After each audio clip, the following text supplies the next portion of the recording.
Every day you get much better to me. And every day you get much sweeter. And never mention your name. And with my whole world I love you always. And I'll keep making sweeter, sweeter. Jesus, let me tell you that at the mention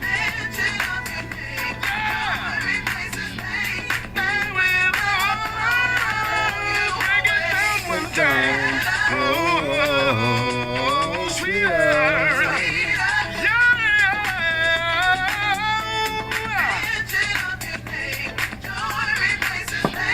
And with my whole world, I love you always. And I'll stay with you. Y'all ready for this?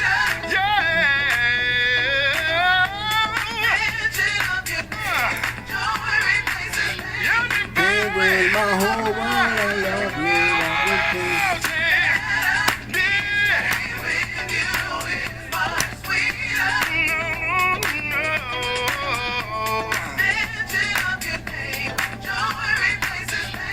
And with my whole world, I love you always. Greetings, greetings, greetings, greetings to you all.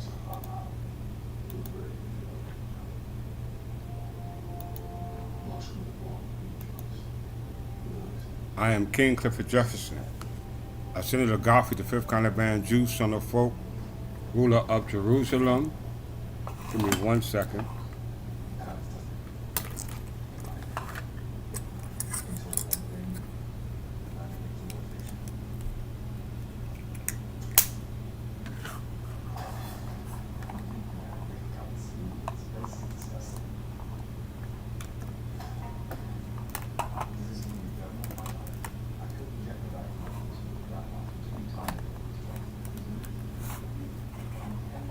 Sorry about that.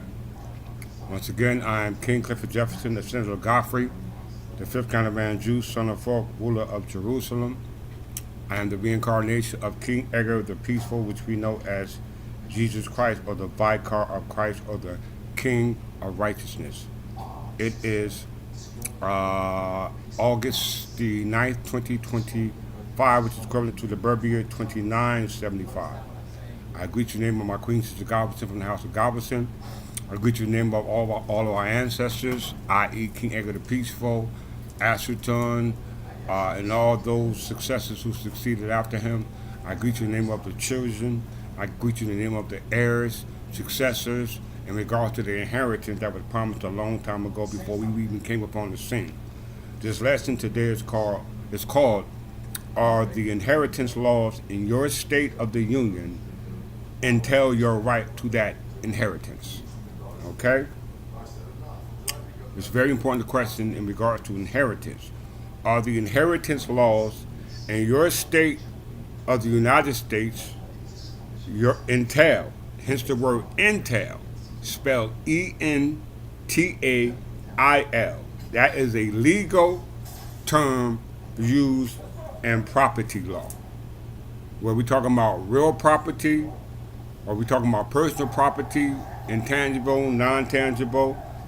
Entail is a legal term that we are familiar with here at the Third Temple English Church of England, which represents the crown of England, and I, as the personification of the crown, as the King of England, understand that entail denotes or references to heirs.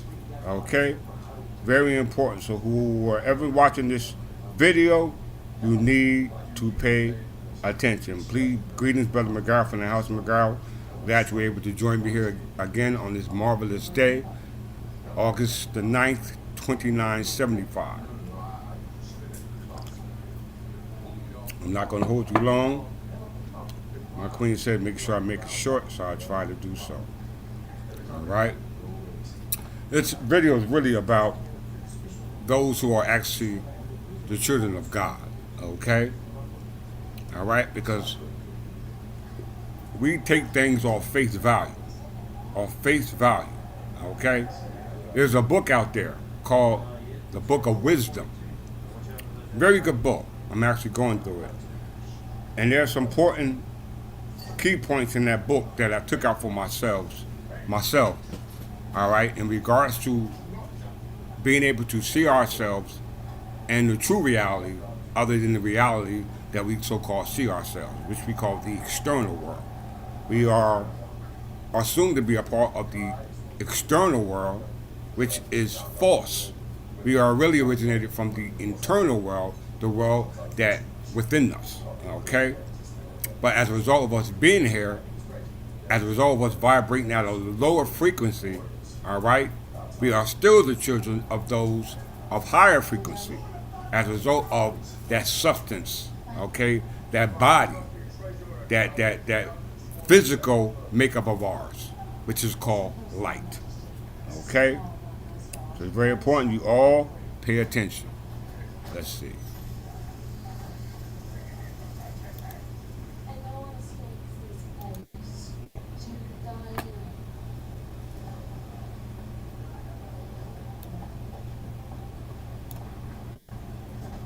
Brother McGarrett, can you hear me all right?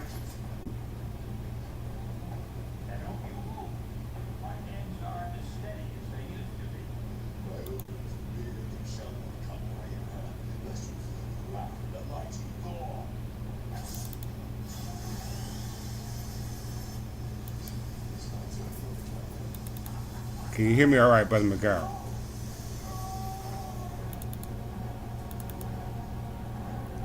Now, this is not my own material. It's just some of the material. None of it is ours. It actually belongs to the Creator. We are a result of having the mind of the Creator because the Creator is a thinking mind. Okay? The Creator is a mind that thinks, cognitive, consciousness faculty. The mind is not attached to the physical body. Okay? All right? I'm just trying to speed up our frequency. All right? So it says here in your Bible, Genesis 1:3, God said, let there be light. Okay? God said, let there be light. Okay? When God, one second, hold that. Sorry.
Sorry about that. Okay.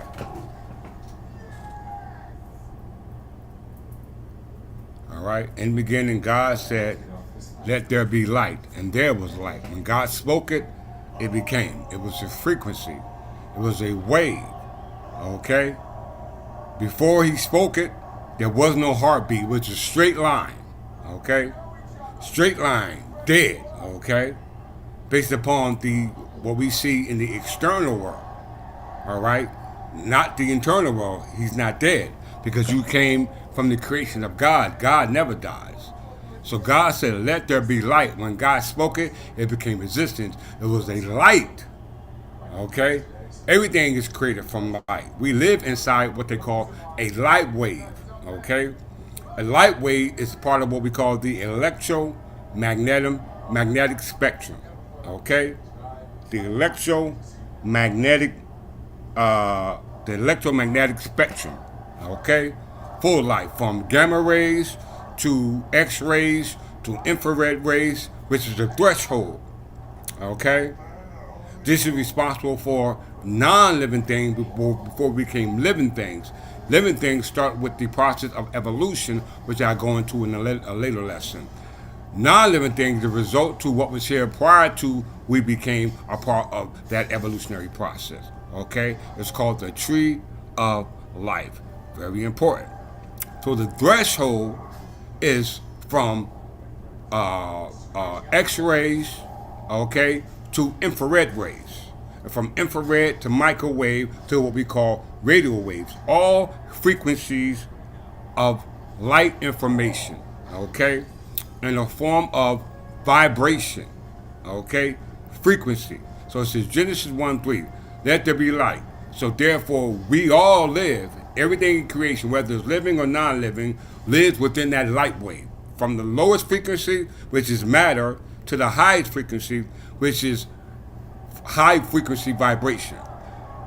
That doesn't exist in matter, okay? When I say matter, I'm talking about mass, volume, because ether permeates space for light to travel through. That's light, information, intelligence, as well as matter at low frequency. So once again, I repeat, when you look at yourself as light, okay? We were light, but we became a vibratory light that was vibrating at a certain frequency is because of our makeup that was here before the state of evolution. That's based upon the Trinity. Okay? The Trinity is genes, genetics, RNA, DNA, nuclear DNA, and physical DNA. Then you have mitochondrial DNA, which is us to be able to replicate or self-multiply. Okay? Very important. So we're talking about our existence prior to evolution. Our state of, or our bodies, or our substance was pure light. Okay? Pure light. Okay? So Genesis 1:3. Let there be light. We live inside of a light wave, light frequency. Okay? Light travels in a medium by way of a vacuum. Vacuum means empty space, empty of volume, empty of mass. Still matter, because matter is a lower frequency of light. Okay? But when that matter vibrates at its highest frequency, is able to return back to that light. Okay? Which created the universe. Everything within what we call space and time. Okay? Follow me. Let there be light. We live inside a light wave universe where all things are all created out of light. The universe where all things are created out of light. Low vibrating light turns into matter. It didn't say mass, it didn't say volume, because that took the state of evolution from prokaryote to eukaryote to protein, carbohydrates, amino acids, and only that can exist based upon the ability to be able to mutate. Okay? Mutation. Okay? From one dimension to two dimension to three dimension. This is where the matrix comes in. Okay? The word matrix in biology means tissue. You call them lipids, bilayers, okay? Or micromolecules or polymers. These are the building blocks for evolution. Before that evolution started, light was here. High vibration light. So once again, I read Genesis 1:3. Let there be light. We live inside of a light wave. Universe with all things which are created out of light. Low vibrating light turns into matter. High vibrating matter turns back into light. Universal One by Walter Russell states that God is a thinking mind, a conscious mind, a cognitive mind. The substance of the body of God, or the physical body, or what we call the substance, okay? The organism of that body of God, as well as you, is light. Okay? The one universal substance, which is all thinking substance, a comprehensive and describable and possessive all principles which we are or should be familiar with as man and woman created by God. Through man's or women's observation of the one universal substance in created things. That is light. The substance of all created things is light. The one substance of thinking mind is all that exists. Mind is expressed in light. So your mind is, you don't make your choices, it's your mind make your choices. Your mind is like a tuner on a radio station, and whatever you think, your mind tunes into it. Okay? So mind is expressed in light. Excuse me.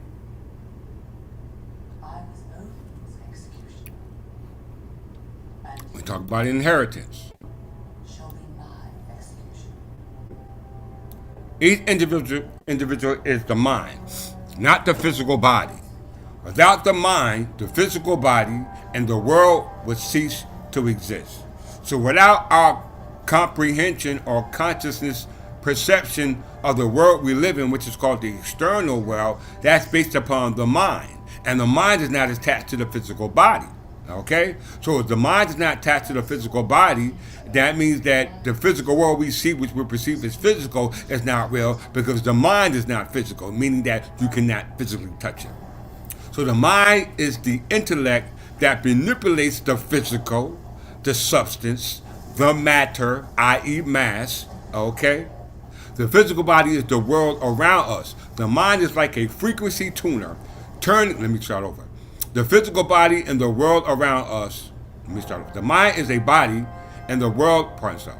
The mind is the intellect that manipulates the physical body and the world around us. So without the mind, the body, you, and the world around you would not exist, okay? The mind is like a frequency tuner, a wave, okay? Tuning itself into different frequencies. Usually this is called visual photo transduction, okay? Which is a sensory transduction, trying to interpret incoming stimuli into what we call what we call incoming signals into what we call turning incoming signal by way of a stimuli and trying to understand that through your five faculties, okay? Your five senses. The mind exists within the mental plane, which is shared between all minds of the universe, created from that one universal light, that one universal substance, okay? Thoughts are not created by the individual. Thoughts are not created by the individual. They are received based on what frequency our mind is set to. Once again, thoughts are not created by us. Once again, thoughts are not created by us, the physical, the individual, the substance. They are created by the mind based upon what the mind thinks of, which is called a frequency, tuning in to your thoughts. They are received based on what frequency our mind is set on. If we set our minds to a specific topic, like generating wealth, for example, we tune into that frequency and the mental plane, and we will receive thoughts on how to generate that wealth and what? The physical plane. Okay? Very important we understand that.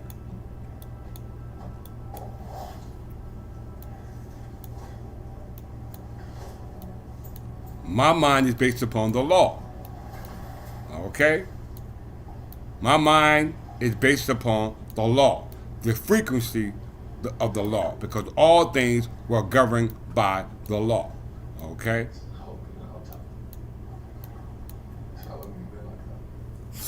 Our mind is generally operating off one specific frequency based upon our daily thinking patterns.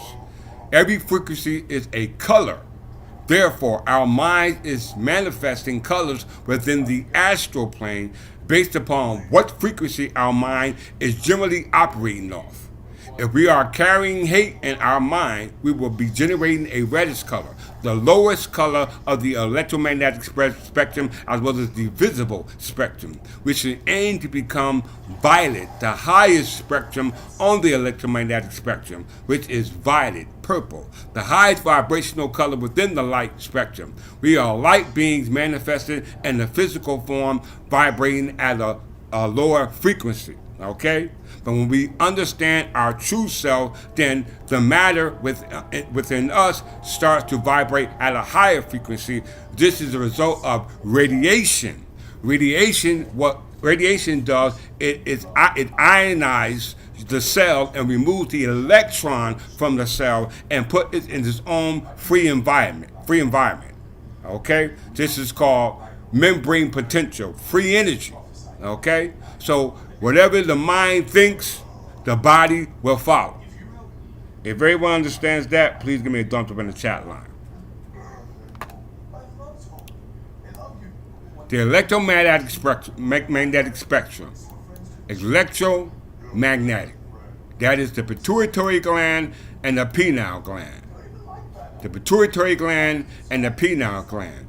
The pineal gland is the electrical charge, and the pituitary gland has what we call a magnetic charge. We know that the pituitary gland is feminine, and the parts of the pituitary gland is the pineal gland is masculine, has an electric charge, and the pituitary gland is feminine and has a negative charge.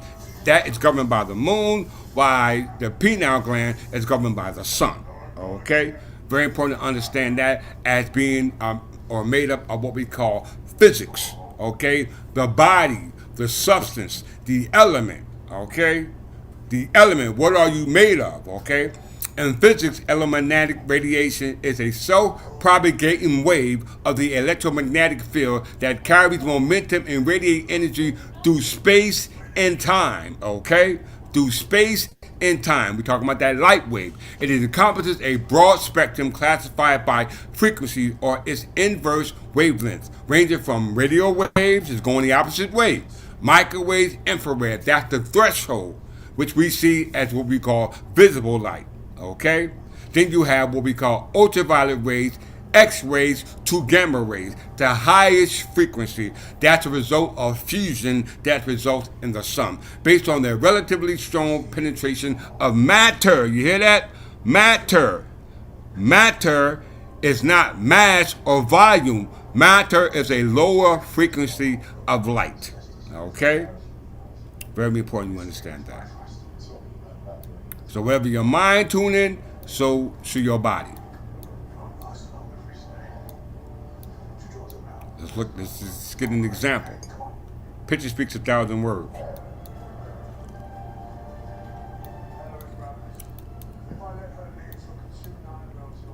All right. If we're created in the image of the Creator, then that means that we were created by light. We understand that melanin is an organic compound made up of molecules, made up of atoms that are charged by electrons and protons. Okay? Very important. That helps protect as of what we call a lipid bilayer. There's only three things. Lipid bilayer, which is encases or encompasses the genetic material and the genetic material that caused you to evolve in that state of evolution. Mitochondrial DNA, messenger RNA, mitochondrial DNA, as well as the amino acids, the carbohydrates, and everything else that cause protein, okay? The ability to be able to grow. Very, very important. But right now, we're not looking at ourselves from the external world because you really can't see the external world because what you're seeing is based upon the visual cortex, which is the result of light entering the retina. Okay? Very important. That's why when the Neo asked the child in the movie Matrix, he said, don't try to imagine you've been in the spoon, just imagine that the spoon is not real. Okay? It's a thought, a lower frequency. We must understand.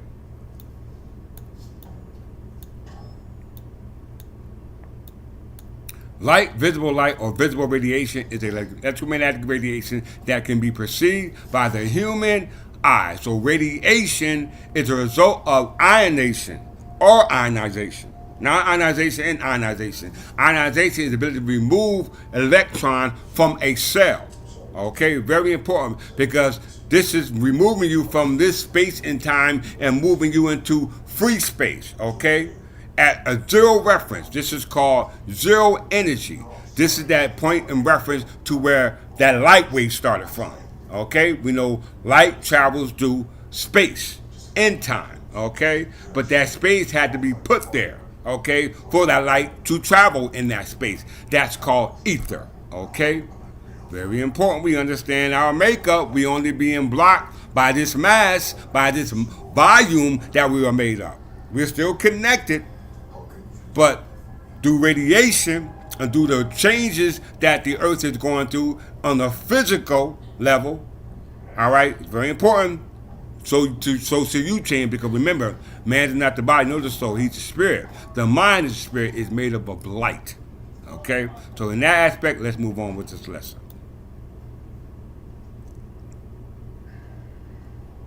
You do not see reality, brothers and sisters. We do not see into the external world. The external world is the world we so-called see. Light waves enter the retina, and then the image we see is produced in a visual cortex located at the back end of our brains. The visual cortex is the primary cortical region of the brain that receives, integrates, and perceives visual information relayed from the retina. This is called visual photon transduction, okay, or simply transduction. Okay? Or simply transduction. Let me pull that up real quick. And then I'm going with my original lesson. Because this is all a part of your inheritance, my brothers and sisters.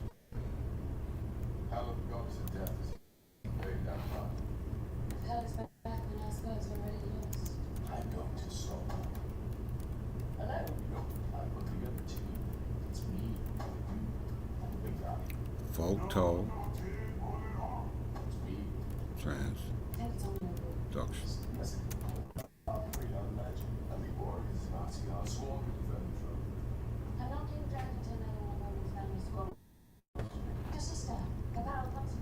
Remember, what we see as human, we see colors as a result of what the mind frequency picks up based upon the color frequency.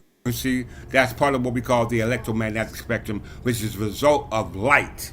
Okay? Very important. It's a result of light. Let's share this. I'm going to do another lesson on this at a later date.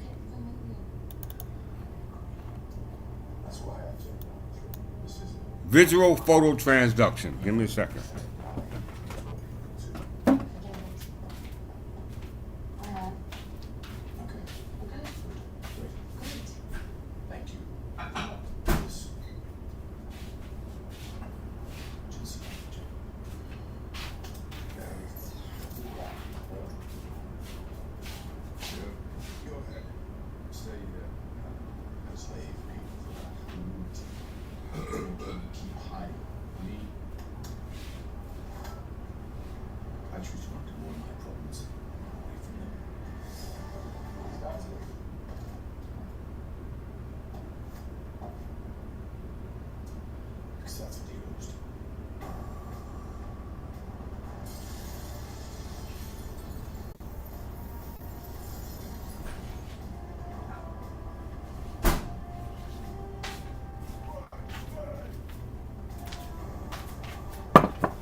We must remember that our thoughts keeps us in this density.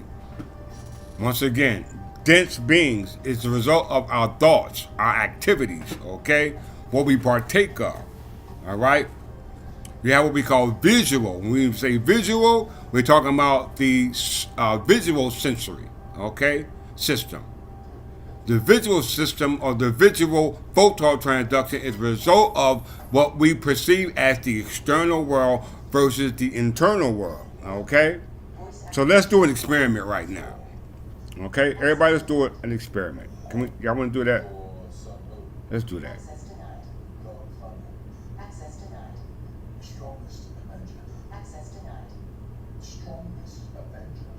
Let's do an experiment. When you close your eyes, everybody close their eyes, okay? Everybody close their eyes. Whoever's watching today, close your eyes. What you see right now, if it's not colors, that's within the electromagnetic spectrum, not the visible spectrum because you're not using your eyes, okay? That's based upon the external world, which you really can't see. The only reason why you see it is because of the thoughts of that you make and create, which automatically tunes into that frequency, which results in the picture that results from light entering the retina and enters the what we call the visual cortex, which denotes what we call visual photo transduction. Okay? Visual photo transduction. Visual photo transduction is the sensory transduction process of visual system. We're not talking about the other smell, taste, touch, all right, feel. We're just talking about the visual by which light is detected by photoreceptor cells, which are rising cones and the vertebrate retina. You hear me? Very important. So visual phototransduction results from photoreceptor cells, okay? We know cells and the nucleus of a cell is called what we call the genetic material, okay? DNA, RNA, okay? And then it's surrounded by what we call nuclear plasm. There's only 4 states of existence: solid, liquid, gas, and plasm, okay? We understand that within the nucleus is protected by a plasm. Within the nucleus, there's what we call the DNA, and that's protected by what we call what we call polymers or micromolecules, or what we call lipid bilayers, which is nothing more than tissue. Okay, lipid bilayer is a form of is hydrophilic and what's it called, hydrophilic and hydrophobic, meaning that one side of it is clean the water and the other side's not. That allows it to bond, all right, by way of the protein which allows it to grow, which we'll go into in another lesson, okay? But visual phototransduction is the sensory transduction process of the visual system by which light is detected by photoreceptors. What are photoreceptors? Very important.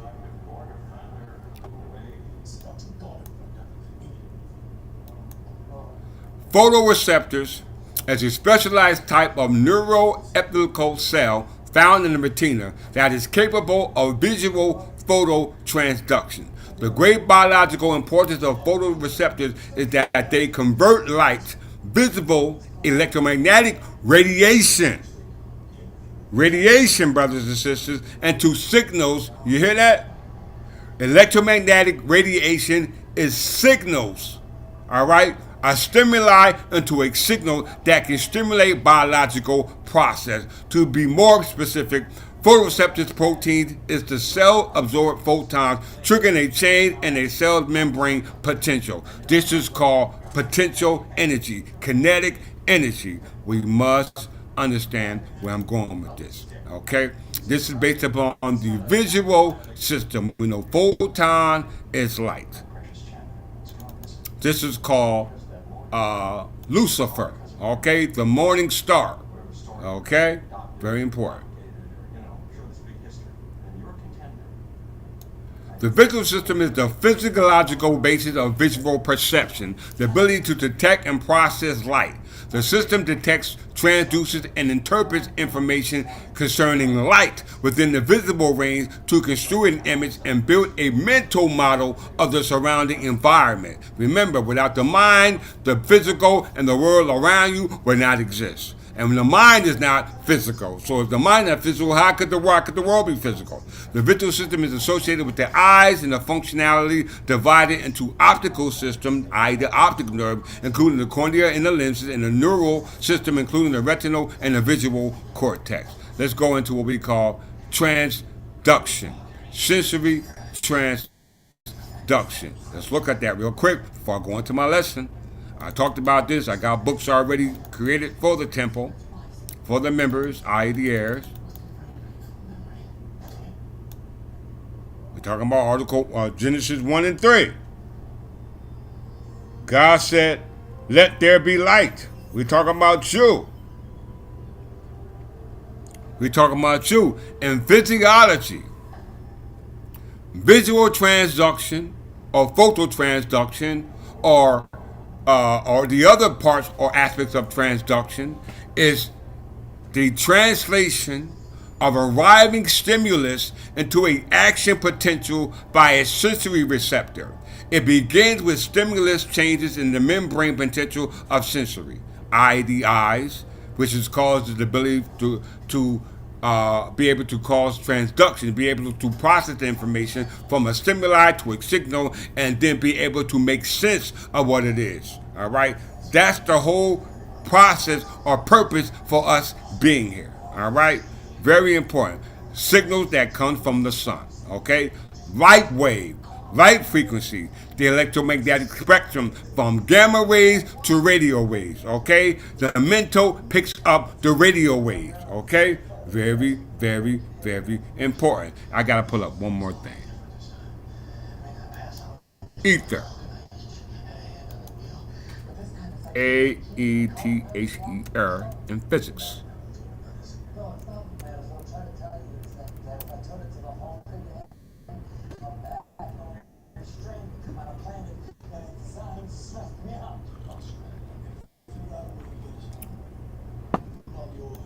We're talking about elements, right? We're talking about substance. We're talking about physics, right? We're talking about organisms.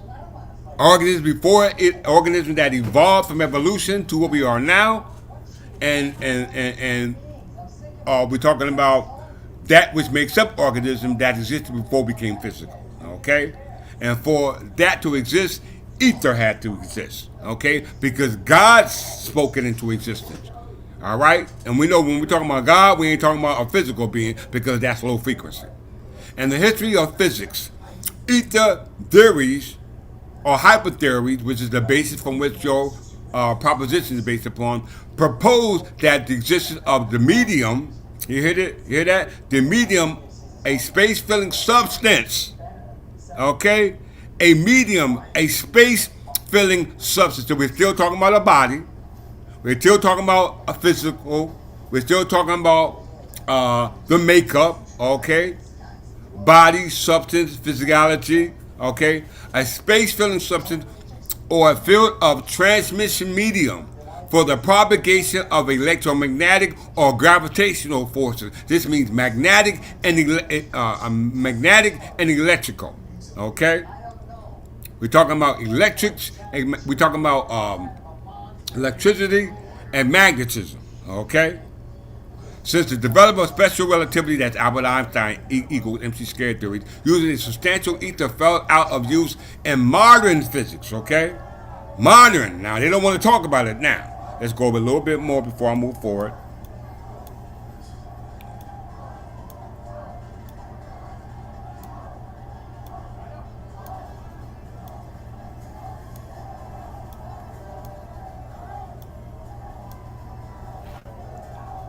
I didn't really actually want that one. I wanted elements. Ether as a element.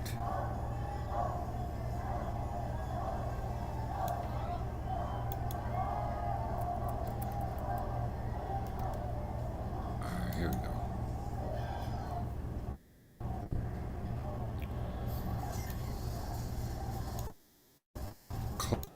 Element. We're going to look at it from that perspective as a substance. Because the light, the body of God or the substance of God is light. Okay? And the mind of God is consciousness. Okay? Very, very, very important. And He created light. Okay? He created light. And light travels through ether. If it wasn't for ether, light cannot exist. Okay? Very important. Very simple. Okay?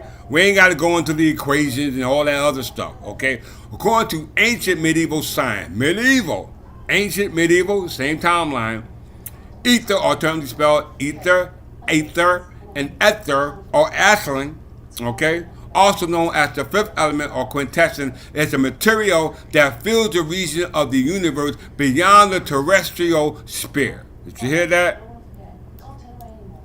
The concept of ether was used in several theories to explain several natural phenomena, such as the propagation of light and gravity. Okay? E equal MC square, E equal MC squared, and what was the other one? General theory of relativity and special theory of relativity. Okay? Space-time. All right, so since the concept of ether was used in several theories to explain several natural phenomena, such as the propagation of light and gravity. If you don't understand light and gravity, you will never leave this place, okay? In the 19th century, physics postulated that ether permeated space. What does permeate means? To spread out, okay? And provided a medium through which light could travel in a vacuum. You hear that? Light can travel in a vacuum. Very important. What is a vacuum? Okay? What is a vacuum?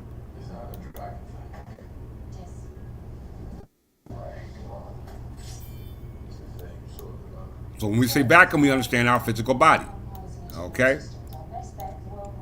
When we say matter and mass, it's not the same. Okay? A vacuum is a space devoid of matter. Light travels through a vacuum as a result of that space created by ether. The word is derived from the Latin word that means vacant and void.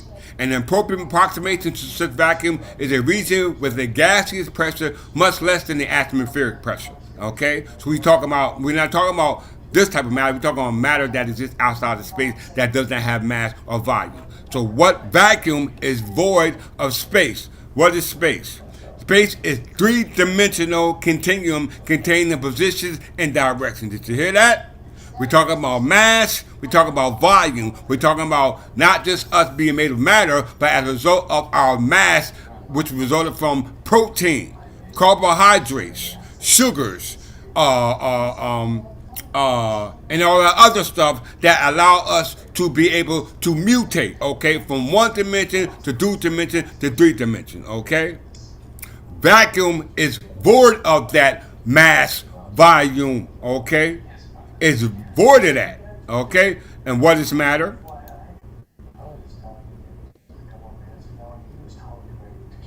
Substance also means chemical, okay? Same word. Substance, chemical, chemistry, physics. In classic physics and general chemistry, all the same, matter is any substance that has mass, okay?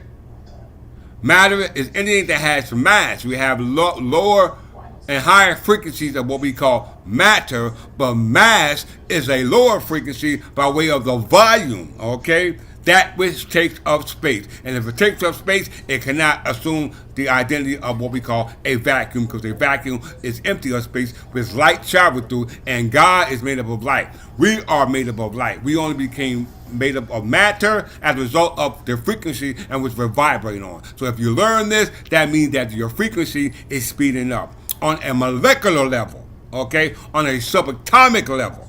Very important to understand that. This is what I'm doing, okay? This is when they talk about the resurrection, okay?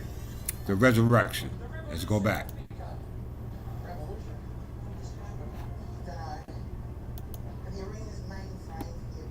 Ether.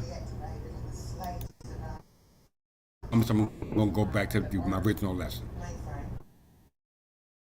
Ether theories. Let me go back here real quick. Sorry, the prisoners with jobs about themselves. Okay, that's better. That's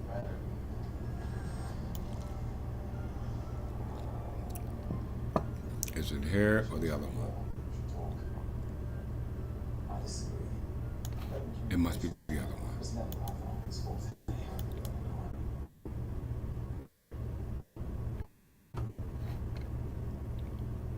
Bear with. Ether as an element. Because just because you see me here as what you see the physical, that don't mean that I'm physical. Okay? I just incarnated in a lower frequency.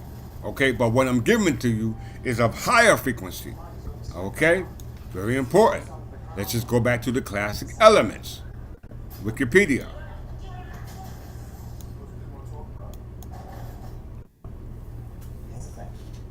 And I promise I go back to my my original lesson. Did you just agree with me? She's perfect to you. The silence you know yours. I think you're crazy. Do you truly think so? Right here. Okay, I thought it was. Mythological origin. Myth.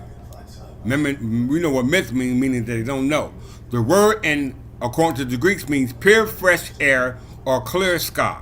Remember, there's only 4 states: solid, liquid, gas, and plasma. Okay? In Greek mythology, it was thought to be the pure essence that the gods breathed, filled in the space where they live, analogous to the air breathed by mortals. Okay? It's also personified as the deity Ether. Okay? It is also synonymous with the term Ethiopians, meaning people with burnt black facades. Okay? Burnt black facades. I'm missing something in the word ether. I want to see if I can find it. I think it's just ether. That's where it's at. And just in the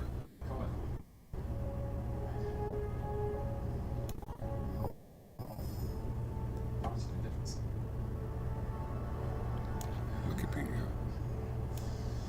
I know I've been trading many times before, but this time it's truly nothing personal. The reward for your capture will set me up nicely. I would for certain would. Easiest bet done. I agree. Is it here? And I said I wasn't going to talk about this, but the mind led me to it. I trust you. You trade me round and round in circles when you come. Do you know what life is about? It's about growth. It's about change. Classical To just want to stay the theories. same. 1 second. I guess what I'm trying to say is that Okay, here we go. Ether. I think this is it. but you could be more. Don't quote me though.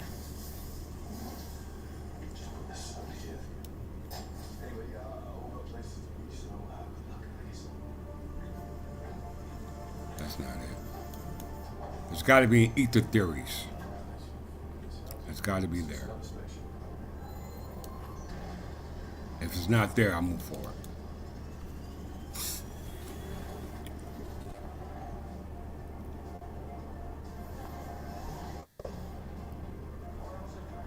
Okay, ether theories.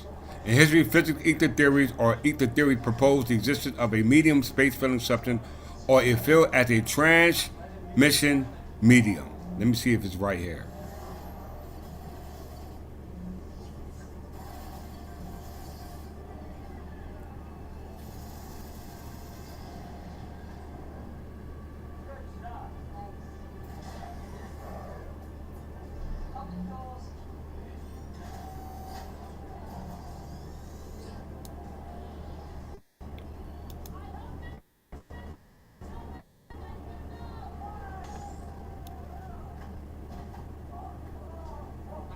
All right. Instead of going, I'm gonna come here, and then I promise I'll go to the next one.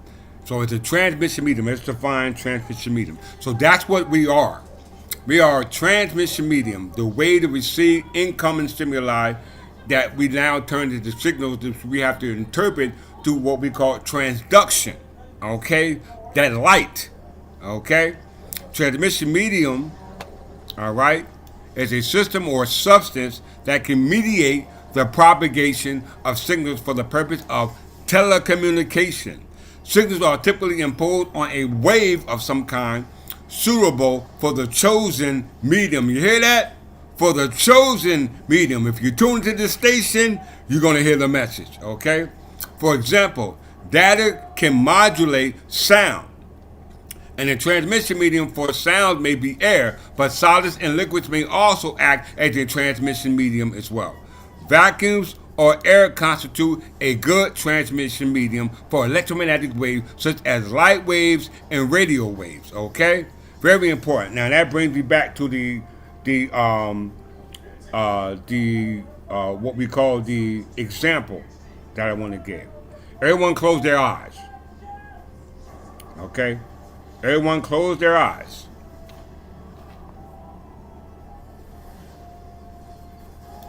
What you see, make sure there ain't no light penetrating, because we know even with your eyes closed, light can penetrate. But make it so that you can't see the light, or the light can't penetrate your retina.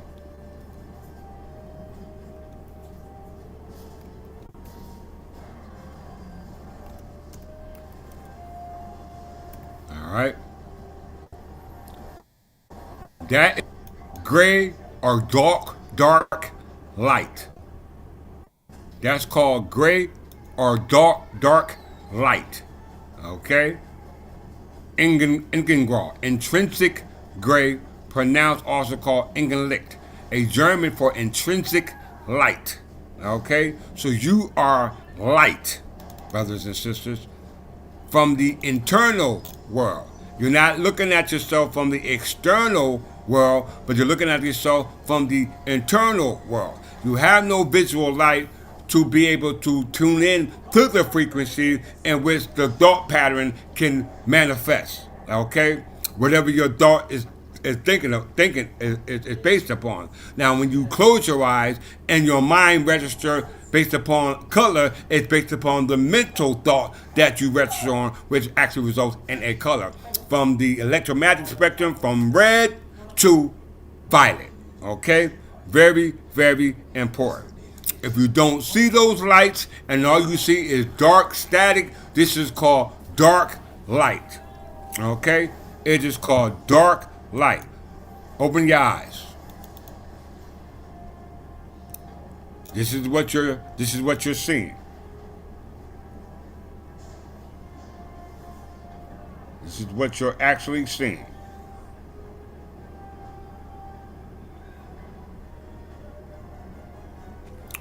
Ingengrau for intrinsic gray, or German for intrinsic light, dark light, or brain gray is a uniform dark gray background color that many people report seeing in the absence of visible light. Okay?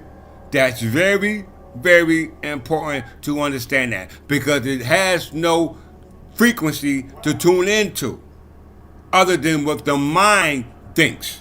Okay? And we know what the mind thinks is usually based upon the visual photo transduction, what you physically see. Okay? All right? When we physically see something, then all the other senses is animated or heightened. Okay? There might be two people walking by a slice of pizza. One person like pizza and the other person doesn't. Okay? Even if the person who like pizza don't see pizza, when he smell that smell, he's on it. But when the person who don't like pizza see pizza with the physical eye and the smell, he still doesn't want it. So that meant that he does not tune into that frequency. Okay? Very important for us to understand that.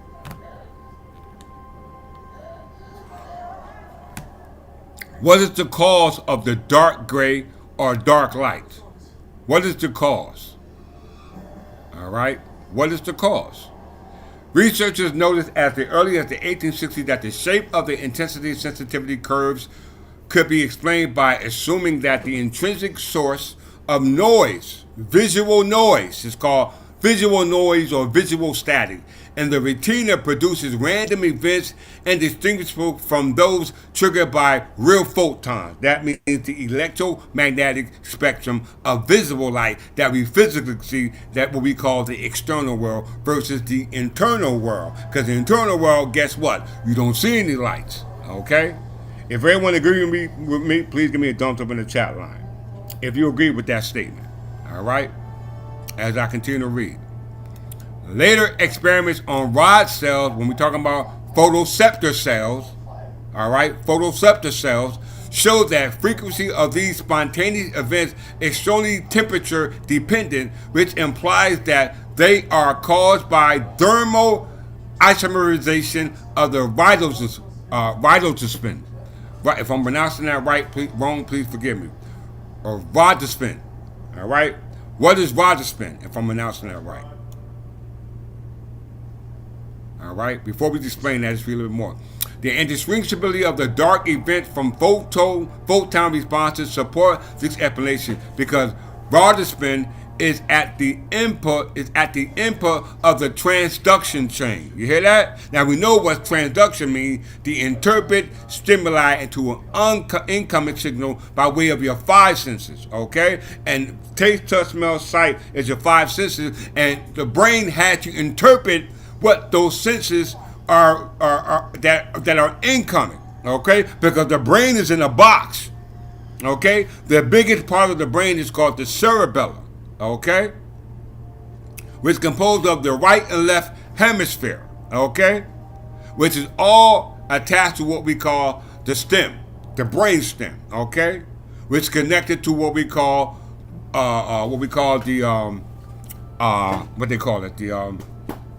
the spine. Okay, very important. And you only got 33 vertebrae. This is very important to understand when we go into what makes us tick. What makes us tick. Okay, very important. I haven't left from this topic yet. I think I'm gonna stay on it for a little bit while longer. Okay, so it's very important. The two most aspect of us is the pineal gland and the pituitary gland. Okay, very important. The pineal gland and the pituitary gland. All right. You have the what we call the optic nerve. We're talking about eyesight, visual photo transduction. What is rhizospin before I continue? And the color of rhizospin is what? The highest color on the electromagnetic spectrum. Okay. Rhizospin is also called visual purple. You hear that? What causes dark light or gray light is rhizospin, is also known as visual purple, which is also the color of violet, which is a protein which is the building block for genetics, genes, okay? All right? Protected in the matrix, which we call tissue, okay? A nuclear envelope. Nuclear DNA, which you call deoxyribonuclease, okay? It's a protein encoded by the RHO gene, okay? And a G protein coupled receptor. It is a light-sensitive receptor protein that triggers what? visual phototransduction and rod cells. Did you hear that? It triggers that. Why is this important? Let's go back to. Okay. Why is this important?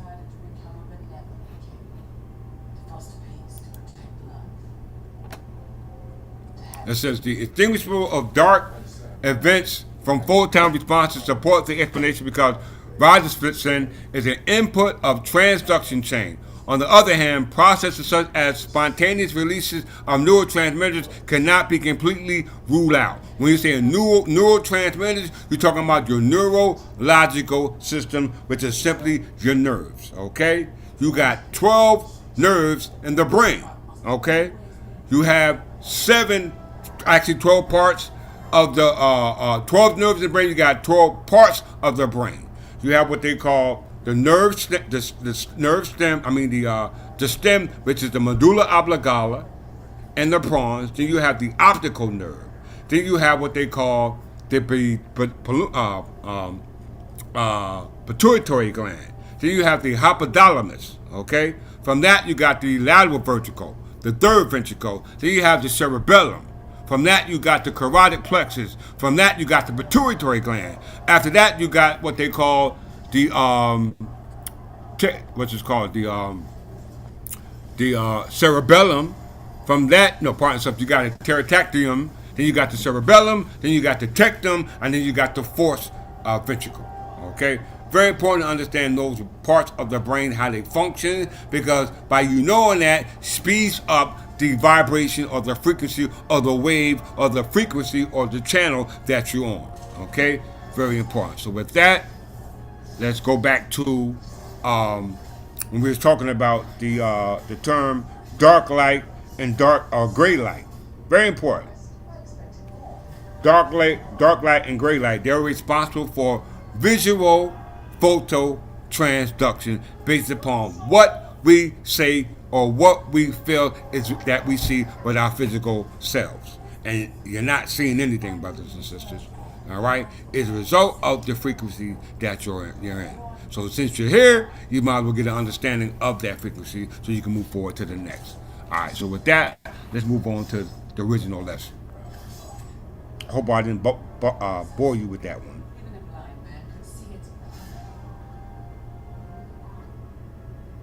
All right.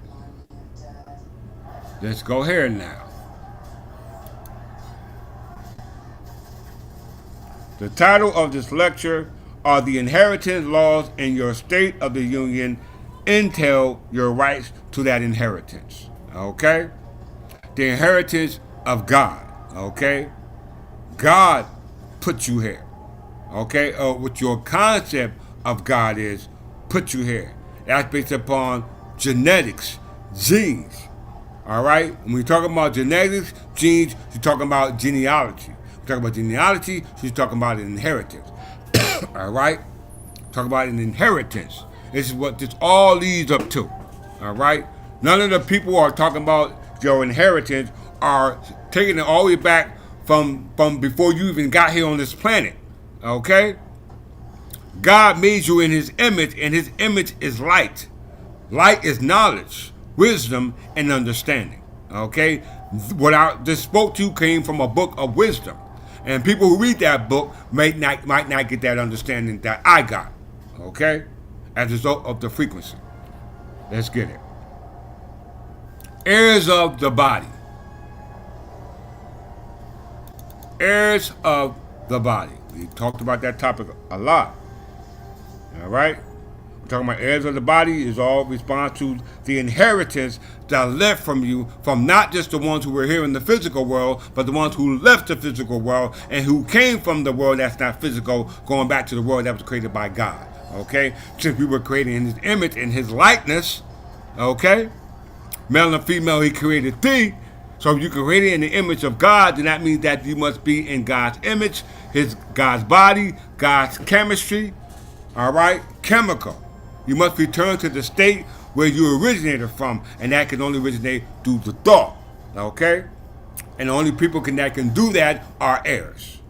In English law, heirs of the body is the principle that certain types of property, whether it's physical or non-physical, intangible, non-tangible, pass to a descendant of an original holder. Okay? Recipients are grantees according to a fixed ordership of kinship. We're talking about DNA, genetics, blood, brothers and sisters, blood.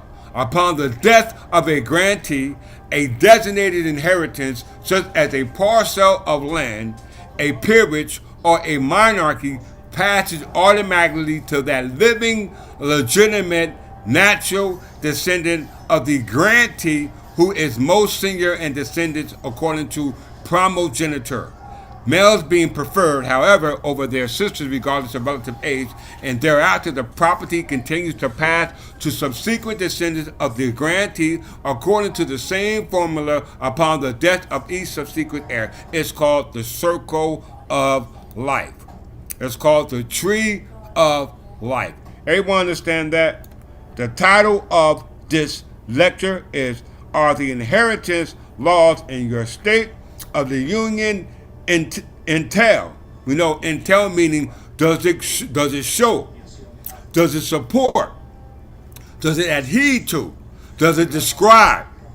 Do it qualify? Do it validate? All right? The right to the deliverance of the inheritance. All the way back to God. Okay? Because when you go to that Constitution, it was the people and God talking. All right? Very important. Baronies created a writ of summons to Parliament, usually descended to heirs of the body of grantees, and may thus be inherited by females as well. All right? So all this was there before the Act of Union and was there before the Act of Union. Okay? In property law, listen very closely. In property law, a conveyance by the owner, IEO, that's that sale. Okay? All right? The genetic material is within that cell. All right? This right here. All right? Light created that cell. Okay? Light created the cell. All right? And the ability for this cell to grow from the proteins that was instilled in it was a result of that light. Okay? The light of God, that DNA of God. All right? The RNA of God, the messenger, okay? This was a nuclear envelope of that DNA protected by the outer shell, which we call the skin, the tissue, okay? Which happens to be what? Melanin. To an heir of the body without more creates a fetal for the grantee, A, okay? Ain't that those the two blood types? Aren't those the two type of blood types? A and O positive blood type. Let me look that up.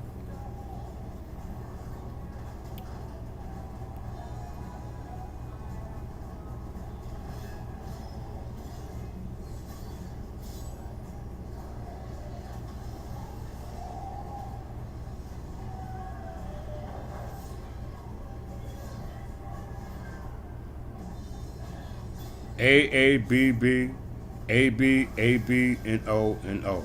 Okay.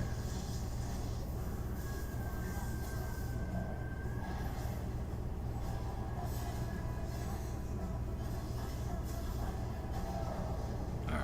When we're going to break that argument.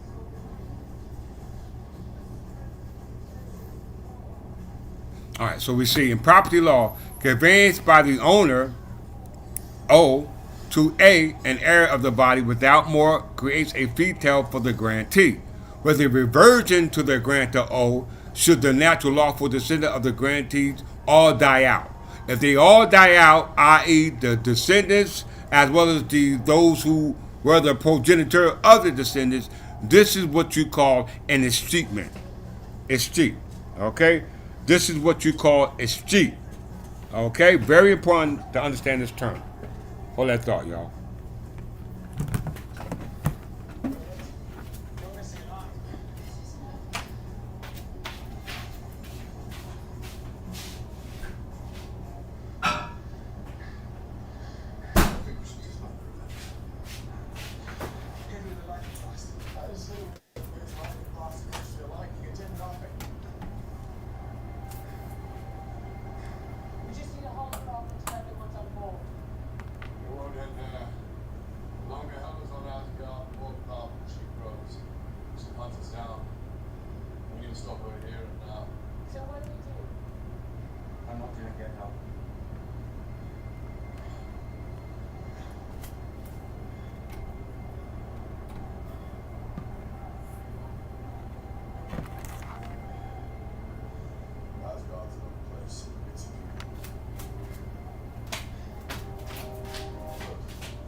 Okay.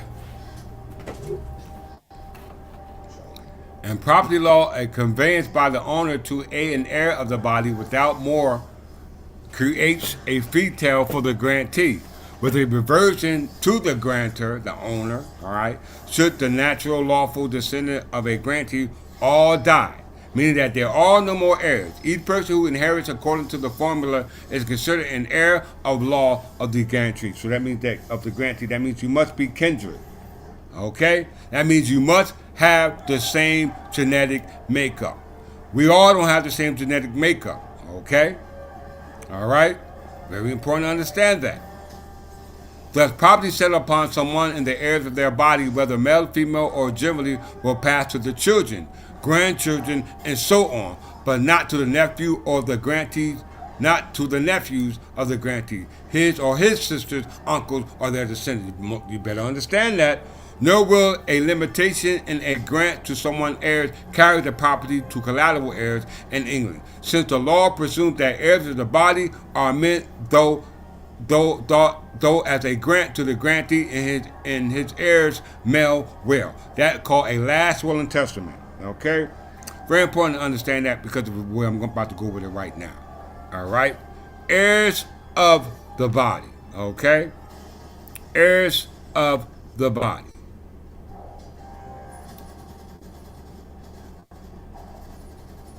Let's just pick this point out right here.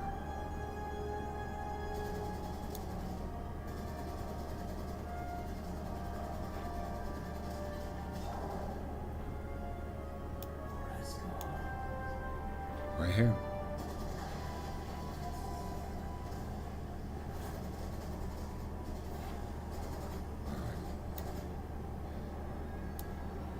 I'm going slow for everyone.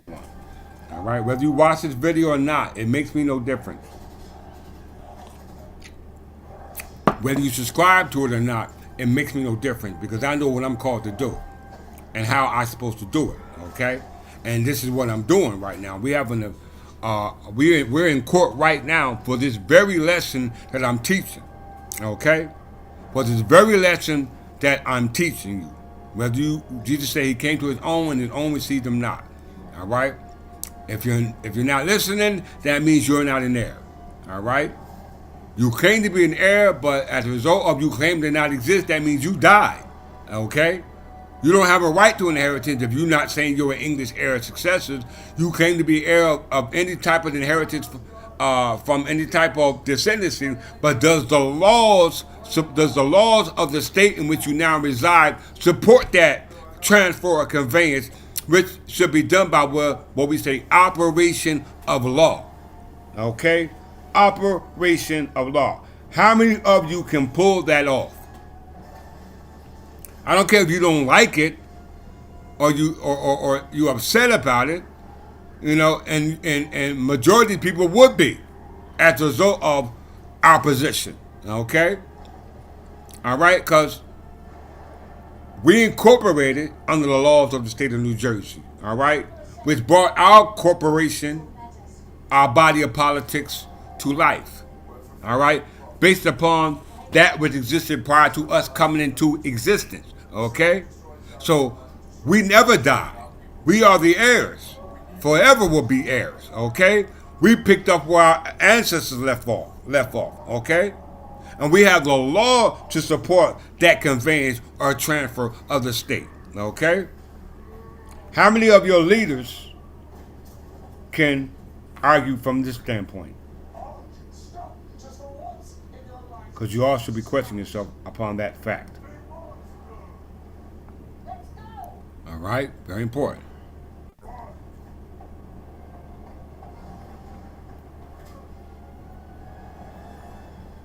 It's treatment. What is a street?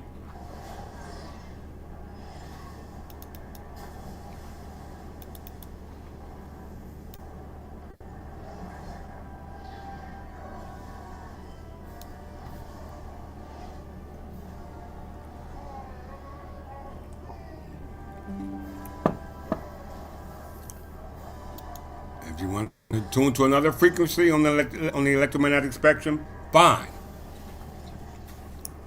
Choose your doom. choose your salvation. If it's on that higher spectrum, all right, at a higher frequency, not based upon what you perceive through your external outlook, all right, because we're talking about the internal outlook, okay, of what's going to manifest externally for us, okay? All this is coming from within, and it's going to manifest outwardly, okay? And I got the law to support this, okay? Not just a belief, not just a hope, not just a desire, but I got the laws to support what my thoughts manifested before I even knew what the law said. That my thoughts confirmed, okay? Which the law, which my thoughts had confirmed, had been here before I even got here, okay? Based upon my inheritance that was left from God, okay? Very important for us to understand that. Does the inheritance here, what's it called, heaven on earth, is the inheritance that God promised you on earth, promised from God. Because if you look at the earth right now, and the leaders who are running the earth, they're destroying it. So what God is going to come physically and save the earth? Because if I was God, ain't no saving the earth. The earth is being destroyed, okay? By whatever natural phenomenon that the Creator sees fit. Whether it's by solid, liquid, gas, one part so. The four states: solid, liquid, gas, and plasma. Okay? Whether it blow up, whether it's by natural disaster by fire, whether it's an earthquake, whether it's a tidal wave, whatever it decides, whatever the Creator decides, we will be prepared based upon our thoughts. Okay? In the spiritual realm as well as the physical realm, because they all result from light. A higher frequency, because what it said, matter at a higher frequency can return back to light. Okay? Very important. Extinct means to fall away. It's a common law doctrine that transfers the real property of a person who has died without heirs to the crown or the state. Either one. It didn't say the state or the crown. It says the crown or the state. So the crown got first dibs. It serves to ensure that property is not left in limbo without recognized ownership. Okay? If you belong to God, then you go to God right away. Okay? If you don't, or God question if you're a child of His, then it's left up in limbo. It's yet to be decided. Okay? And if it's decided, then 9 times out of 10, you're in a state where God ain't. You're in a state of existence where God does not exist, which they call limbo, hell. That's right here. Okay, based upon our understanding, without recognized by the ownership of the owner. It originally applied to a number of situations where a legal interest in land was destroyed by operation of law, so that the ownership of the land reverted to the immediately superior feudal lord. So escheatment means a falling away of property to the crown or the state for want of an heir. Okay? An heir who has a right to inheritance, but that heir cannot be found. That means you, brothers and sisters, of English ancestry.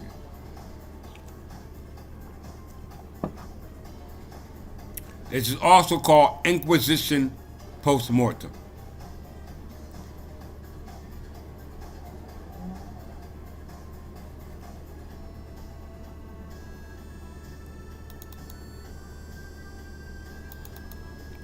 Inquisition post-mortem.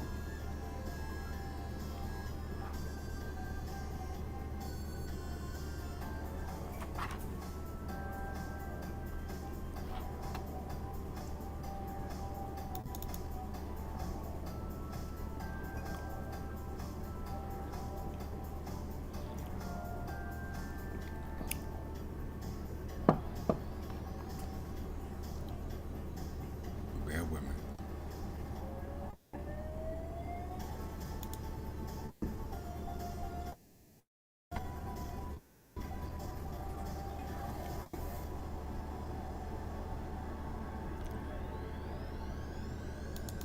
These are all laws that I'm using to justify the inheritance, okay?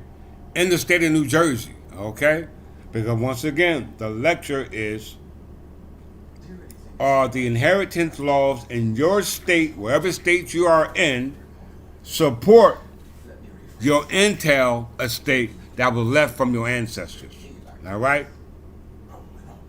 That was left for your ancestors. Do you have a right to the inheritance left for your ancestors, okay? If you claim to be an heir. If you're not an heir, then you don't have a right to it. And if the heirs are not there, then it's abandoned. And somebody else takes it, okay? So as a result of you, and I'm talking about black people, Miss Number, which are English, if you don't want to be English, then guess what? Your property has been abandoned. We ain't talking about the real estate. We're talking about the estate. It's not a question of real estate, the building or the house or the complex. We're talking about the land. If you're not an heir, then it's left in bona vacatia, which is a result of an escheatment. The heir is not being there, and it falls to the under the law of vacancy. Okay, the laws of vacancy. An inquisition postmortem, abbreviated inquipium or IPM, is formerly known as escheat, Latin meaning inquisition after death. You hear that? Hence that word inquisition of office, inquest of office, or finding of office. Okay? Because how you receive the inheritance as an heir is by conveyance to you from the grantor or the owner. That, in fact, will be the king. That would be a king or a sheik or a lord, whoever you claim to have an inheritance from. He's supposed to be the one conveying or the ones put in place to convey the tenure as it was designed by the laws governing the conveyance. Okay? That's the fief. In English medieval or early modern records of the death, it states the heirs of one of the king's tenant-in-chief made for royal physical purposes. The process of making such an inquisition was effected by royalist leaders in each country where the deceased held land. The earliest inquisition was made in 1236 by who? King Henry III, son of Henry II, son of John, and Henry III, and Henry III was the son of John, if I'm not mistaken, yeah, the son of Henry II, the son of Godfrey, the fifth kind of man Jew, the son of Folk, the ruler of Jerusalem. And as you can see in the background, you see the stars. So these are the gods back there, okay? He's sitting in the throne, all right? In the background, you see nothing but stars. No land, no trees, no birds, no nothing. All you see is the universe, okay? Stars, blackness, or in this case it will be blue. Very important, all right? Purpose.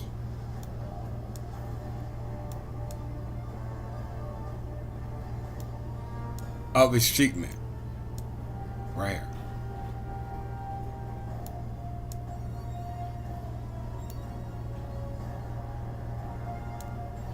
Thus, the wealthy purchased your grandchildren became the inheritance of wards of estates. You are wards of the states. You are the inheritors of the wealth that was left here by the ancestors. Why? Because it was left entail. It was left entail.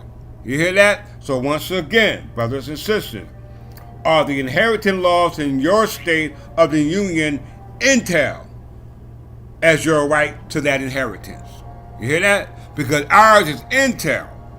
All right, it's part of the king's damsel or the king's domain. Generally, marriages of such wards were purchased by wealthy men as husbands for their own daughters, and marriage contract was drawn up at the direction of bride's fathers, which entail, you hear that word again?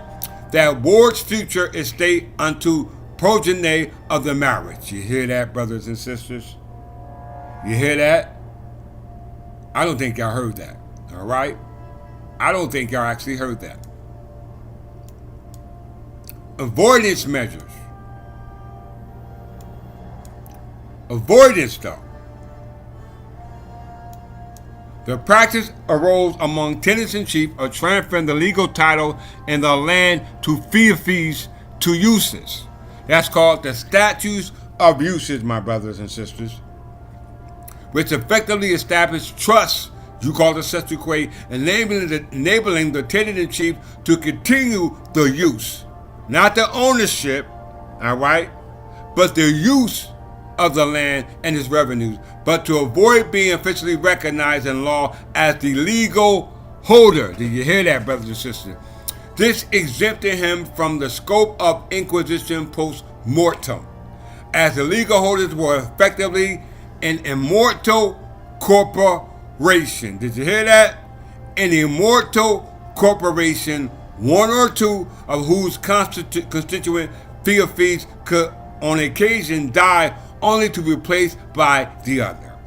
So it was the immortal corporation. It's called a corporation soul. Okay? A corporation soul. A lot of you have no clue about this terminology, but this is why I'm doing this lesson. If you're on that frequency, on this station, you must tune into it right now to be able to hear the message that was already pre-programmed in your RNA and your DNA, which was nuclear enveloped into what we call nuclear tissue. Okay? Nuclear tissue. Very important. It's the matrix that you must understand. Let's move forward. Library of Season. Okay? Of the entail of states by operation of law. Okay? If it didn't transfer, then it fell under escheatment. And we know what escheatment means: inquisition post mortem. Inquisition post mortem. I'm going to read it for you right now. Don't hate me, but it's the truth. And once again, for all those who claim to have a right to inheritance based upon the delivery of the possession of that inheritance, then the laws must support the conveyance in whatever state that you claim to have an inheritance in associated with property that will be an estate or real estate. If you can't prove it in the law, supported by the common law, i.e., case law, and the law, i.e., statute and legislation, then you don't have a right into the inheritance, whether you are of age or whether you're underage. Okay? The reason why, if you are of the inheritance, meaning you are kindred or you're an heir, you must come to the age of competency. It doesn't have to do with you if you're 21, 14, 35, 86. You have to be competent in order to inherit what was rightfully yours based upon the possession that was supposed to be conveyed by me, your king. When the land is transferred through lobby of season, through the finding of office or the inquisition of office or the inquest of office. I told you, remember that word, inquisition. A lot of you didn't, but hey, I still have to continue. Those who had land directly on the king's behalf were known as tenants in chief. When a tenant in chief died without an heir, his land fell under inquisition post-mortem to fall into the king's hands. If there was an heir, the king kept the lands until a lottery of season took place, meaning the king has to give it to you. There was no king, so the king couldn't give it to you. Therefore, other people took it and used it at their discretion under what we call adverse possession, which is hostile, notorious, open encroachment. All right? That's under the eminent domain power of the state, which only occurs if the state has the power of inquisition post-mortem or escheatment. Okay? If there was an heir, the king kept the land until lottery of season took place. The heir paid a sum of money of relief for incommon soakers to take lawfully and assume possession of said lands. Okay, I could not be more clear than anything that you claim to be a understanding of what you claim to have. Okay? So there are only two ways to receive a lottery of season based upon the laws of escheatment. Okay? That's lottery of deed and lottery of law. Lottery of deeds, whereby the parties meet together on the land and it transfers symbolically deliver possession of the land by handing over a twig or a clump of earth to the recipient. Or lottery of law, whereby the parties went within sight of the land and the transferor declared that the recipient that possession declared to the recipient that possession was being given, followed by the recipient entering unto the land. This is how we receive the inheritance as promised by our Lord, which were the kings of England. Okay? Once we received that, it was an obligation of you by operation of law to go file a deed and the county court office to perfect that conveyance. Okay? Very important. Just because you got a deed don't mean you own it, because if you have it by way of adverse possession, then it's outside of the operation of the law. Okay? Very important. You're outside of the operation of law. Lottery of deed and lottery of law. These are legal terms that we're defining on Wikipedia. Okay? On Wikipedia. All right? We know that those who use the property outside the statute of uses were in violation of the law as a result of what we call the statutes of frauds. Okay? That's why contracts have to be in writing. Okay? Contracts have to be in writing. Okay? This brings us to here.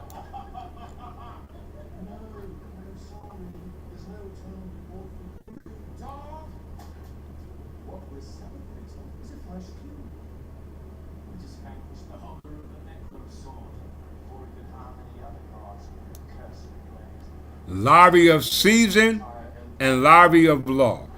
Okay?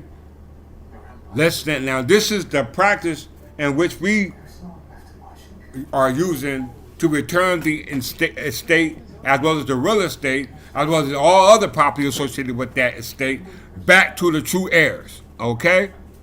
The English. We're using this legal term to support our conveyance. How many of you out there can use this legal term to support your conveyance in the state in which you now reside? You can change the channel, you can catch feelings, you can get upset, all right? That still is not going to change your condition once the truth is out there, okay? Because only we can do this. No one has done this thus far, okay, on this planet. No one has done what I'm about to do, based upon the lottery of law and lottery of deed. Okay? I got the deed and I got the law to support the conveyance. That falls within the scope of the law to support the conveyance was in fact valid. Okay? Very important. So if you're gonna catch feelings, you better catch them for real. Okay? Just because you're not subscribing to the channel makes me no different. Okay? Once reality sets in. Okay? In the external world, majority of you are stuck in the internal world, and your internal concepts are actually wrong. So if those are wrong, then 9 times out of 10, the external understanding is wrong. Okay? You understand what I'm saying, Brother McGow from the House of McGow? Are you keeping up with me, brother? Countess Middleton, are you keeping up with me? Lottery of deed and lottery of law. Let's find the law to support this conveyance, based upon conveyances of uses governed by the statutes of uses. Okay? Governed by the statutes of uses.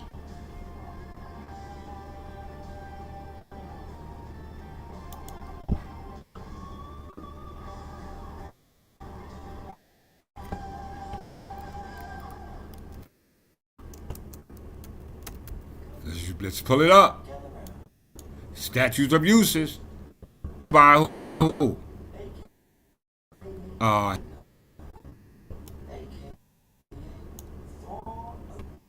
Passed by a monarch. This was passed by a king. All right, the statutes of uses governing the use of property in lieu of lottery of season. You cannot make this stuff up. And a lot of you are upset with me. Okay? You are upset with me, so therefore you're going to wait for this guy right here. This guy's not going to show up. We're waiting on this guy on my right, and he has shown up because I am the reincarnation of this through genetics. Okay? Not just because I descended from him, but because of the information that's entailed in the genes. Okay? I'm a product of my offspring. Okay? Hence, DNA, double helix. Okay? Deoxyribonucleic acid. Okay? Nucleic acid, the building blocks for all life forms, all organisms on the planet. That was created from light. The Statute of Uses passed by King Henry VIII was an act of the Parliament of England enacted in 1536 that restricted the application on how English property is used according to the law. That statute ended the practice of creating uses in real property by changing purely equitable titles of beneficiaries of use into absolute ownership with the right of lottery of season, which means, everyone say it, possession. Possession. Okay? What is uses? Or use law?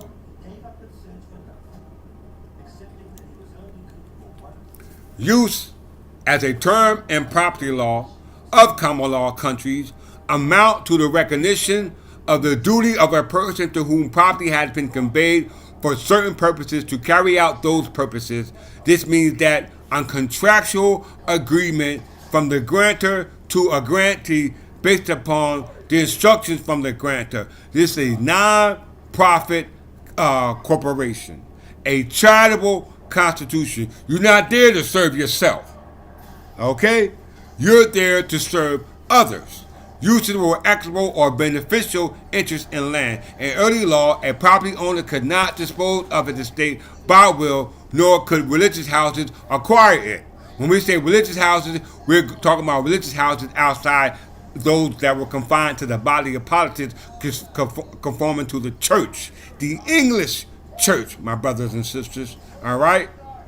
The English church. Henry VIII was not a member of the English church. He was a member of the Roman Catholic Church, Protestants. We must understand the background, all right?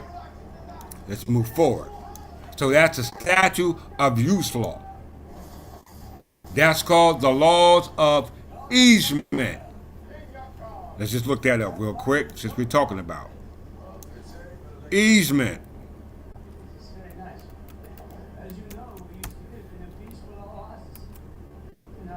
So majority of you who have estates or property rights is not easement governed under the statutes of uses.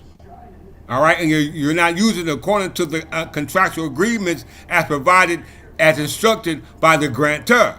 That becomes a problem, which makes it subject to reversion and remandment of estate. Okay, an easement is a non-possessory right, and everyone said the use or enter unto real property of another without possessing it. Okay, very important.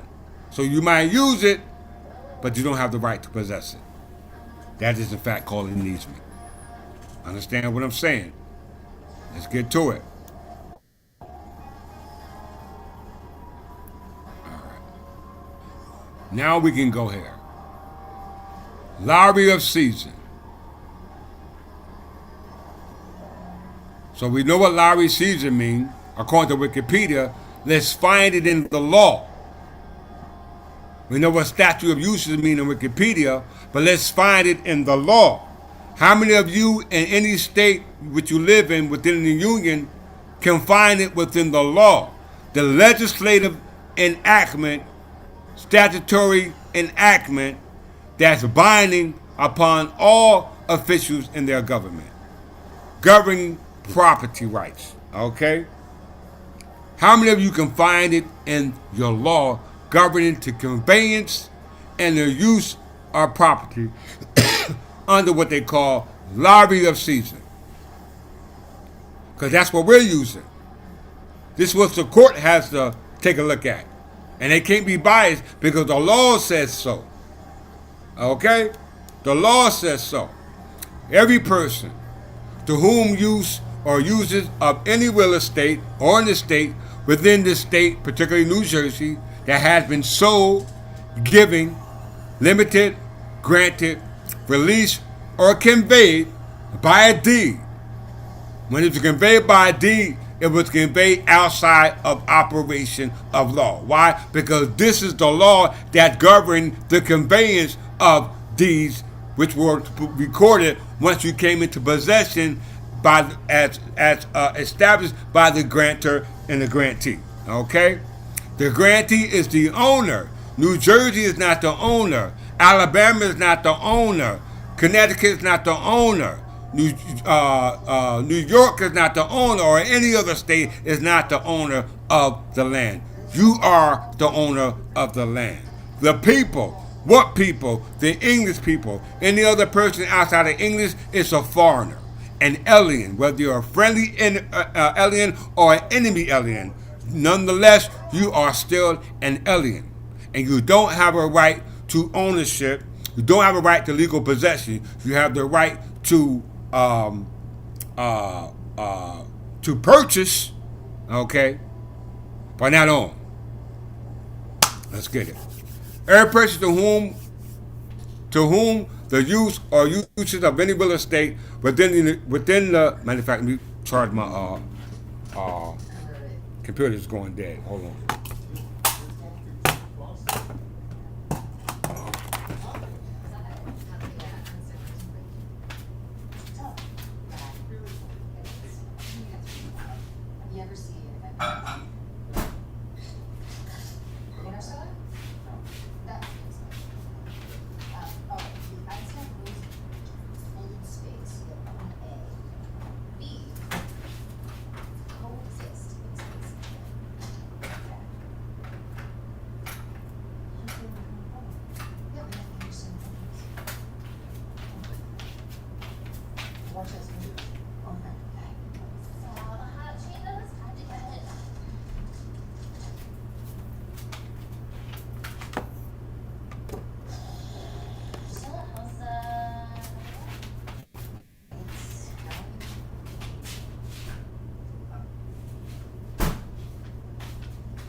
A lot of you failed to understand the magnitude of this lesson.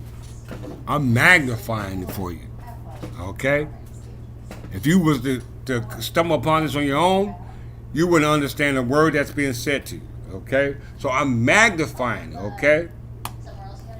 So that you can comprehend that. I'm bringing the light to you, but the darkness comprehended not. Every person to whom uses or uses of any real estate within the state of New Jersey, which has been sold. So they're not only telling you that you've just got the right to use that property that has been sold by the state of New Jersey, given, limited, granted, released, or conveyed, and it was done by a deed. Okay? Not law, but lottery of deed, which conveyed by deed or grant or any other legal conveyance whatsoever, or that shall hereafter be granted by any deed or conveyance whatsoever, and his heirs or assignees should be held to be in full and ample possession of such real estate to all intent, construction, and purposes, as if such person, his heir, and assignee were possessed thereof by solemn lottery of season in possession, any usage of custom to the contrary notwithstanding. I hope you everyone understood what that just said. So if you got a deed in your possession right now, that's not what which was not authorized by lottery of law. Okay? Lottery of law is the actual conveyance from grantor to grantee. The deed is nothing more than an instrument that you go file and record on the county record to support, to validate that that conveyance was uh, um, within a contractual an agreement. Okay, i.e. the instrument, the document. So every person who claims to have an interest in property based upon that legal instrument that you call a deed, it better be based upon lottery of season under the solemn custom and tradition.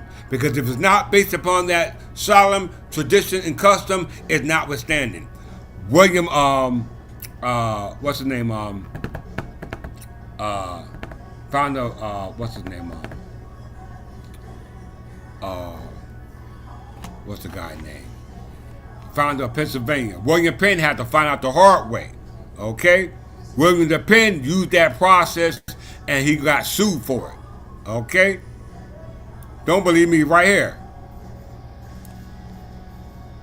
New Jersey versus what is it? New Jersey versus Pennsylvania. Right here, it shows you right here. William Penn tried to use this process and he was held accountable for it. Landing place of William Penn, near here, October 27, 1682. William Penn first stepped on American soil.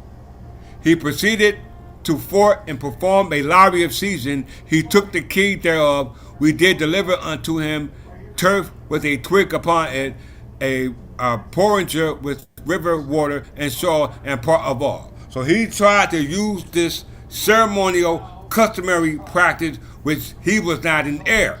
Okay? And it backfired on him. All right? Like it's going to backfire on everybody else. Why? Because they are not, in fact, heirs. Okay? Because it has to be based upon lottery of season, and lottery of season is based upon conveyance by operation of law. How we know it? Just look.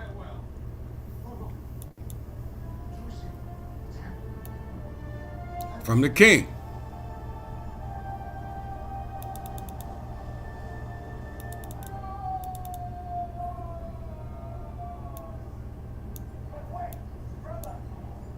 New Jersey by statute 4603, that's true. The tenures and honors and manors, lands, tenements, or of hereditaments, or of estates of inheritance at the common law, held either of the King of England or of any other person or body of politics or corporate at the time before July 4th, 1776, should remain in free and common soakage. That's one statute to validate who the owner is and who's the one able to convey by lottery of season under operation of law. Why? Because the land is in fact allodial.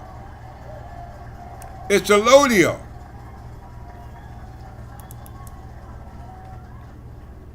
You can almost feel the power of these magnificent and immovable stones. Okay, let's head back to the village. The land is in fact allodial. I didn't say that. New Jersey said it. If it wasn't allodial, then that meant that it would be tenures, fiefs, estates given out. New Jersey said the land is allodial, so allodial and tenure is not synonymous. Allodial means that there has been no estate conveyed by lottery of season as of yet. Okay? That's what that means.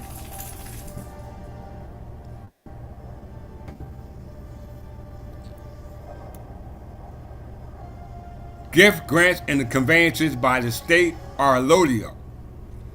All gift grants or conveyances made prior to and after July 4th, 1776 of the state of inheritance by letter patent, means a charter, under the great seal of this state or in any other manner by this state, by the legislature thereof, or by commissioners or agents of the forfeited estates, or by any other lawful competent authority under this state, shall be and remain allodial, and not feudal, and shall forever be and continue in free pure allodium only forever discharge of all feudal tenures and incidents thereof, and all other services whatsoever. So if all feudal tenures have been discharged of, and the land is allodial, that meant that the only owner of it will be the king. Okay, and its inquisition post mortem or its treatment, because there are no heirs to convey it to through lottery of season. Okay, we must understand what's being said. All right. Now we know, as a result of, let's go here.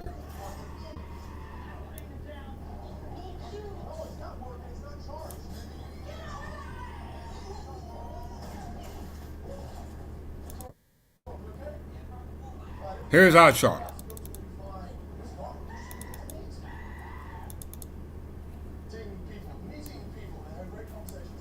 How many of you can pull this off? I'm not bragging. But how many of you can show this legal instrument showing the right of the grantor and the conveyance based upon the original contract concerning property rights? Okay? How many of you can do that? Because a immortal corporation is called a corporation sole.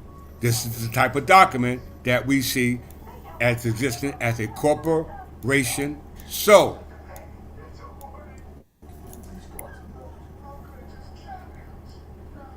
The undersigned, each with the capacity to contract, hereby execute and acknowledge this certificate of incorporation for the purpose forming a religious non-profit in accordance to 16.1, the revised statute. Okay, this is the name of our corporate domicile and the address of our corporate domicile.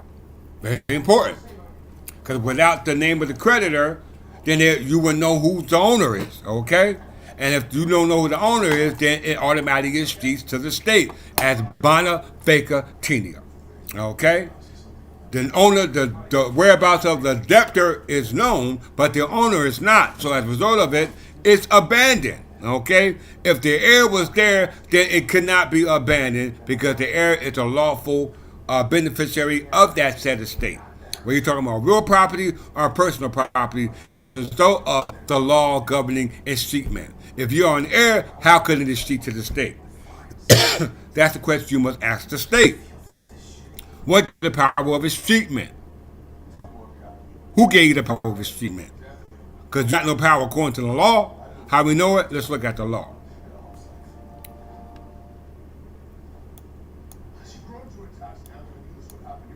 Article 2, business type. This is a corporation sole of a royal peculiar, the crown. A corporation sole is a legal entity consisting of a single sole and corporated office occupied by a single sole natural person. This structure allows corporation, often religious corporation or commonwealth governments, to pass without interruption from one office holder to the next, giving positions legal continuity with subsequent office holders having identical powers and possession to their predecessors. Did you hear that? What is that power that we have construed to our previous predecessors? What is the power? A means for ordinary transfer of ecclesiastical property, serving to keep the title within the denomination or religious society, in order to keep the religious property from being treated as an estate, not real estate, but an estate of the vicar of the Roman Catholic Church. The property was titled to the office of the corporation sole. Finding of office. A corporation sole, the crown is a legal embodiment of the executive, legislative, judicial governance in the monarchy of the each commonwealth rim. Now we just read the legislative statutes governing the actions of the king, body politic, corporate, or person with nothing more than a corporation sole. Okay? These monarchies are united by a personal union of their monarch, but they were independent states. The concept of the crown developed first in England as the separation of the literal crown and property of the kingdom from the person and personal property of the monarch. Okay? Very important to understand our authority based upon our charters. Why? This is what Lee Harrison says. Supreme Court, New Jersey. This is what they say. So don't get upset with me.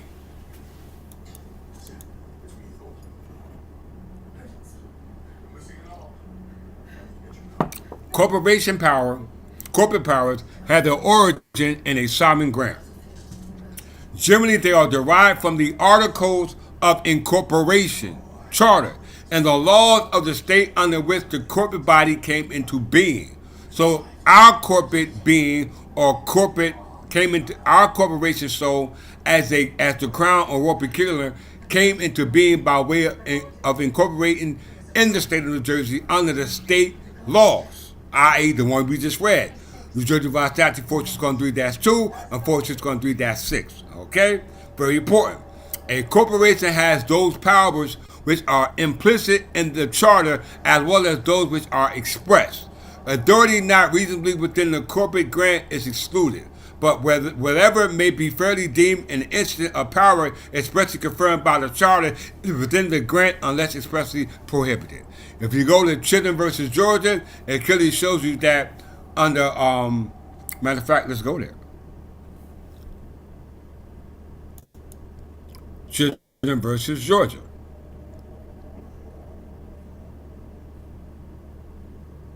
Let's see.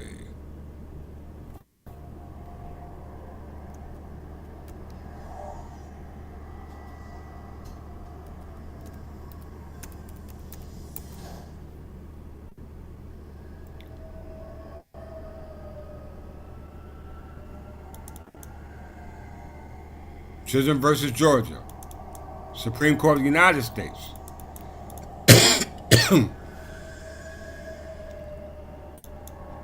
So not only do we have legislative statutory law, we have case law to support our argument.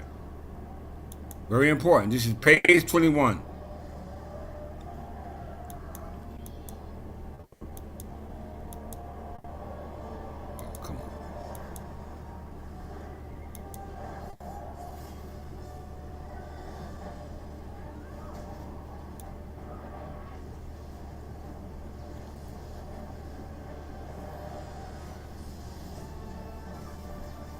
Right here.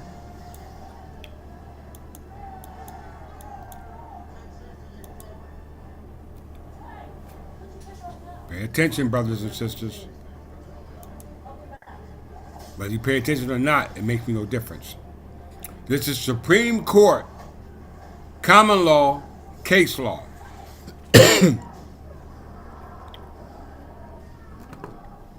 This is the word corporation in its largest sense has a more extensive meaning than people generally are aware of. Any body of politics, sole or aggregate, whether its power be restricted or transcended, is in this sense a corporation. King, accordingly, in England is called a corporation by a very respectful author. Its parliament itself a corporation. In the extensive sense, not only each state singly, but even the United States may be without impropriety be termed a corporation.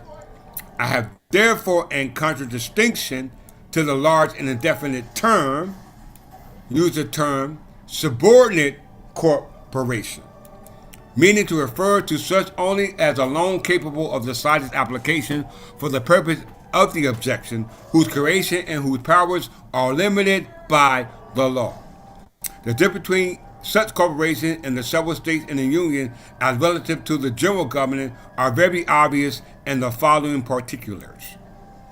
First, a corporation is a mere creature of the king, or of parliament, very rarely of the latter, most usually of the former only.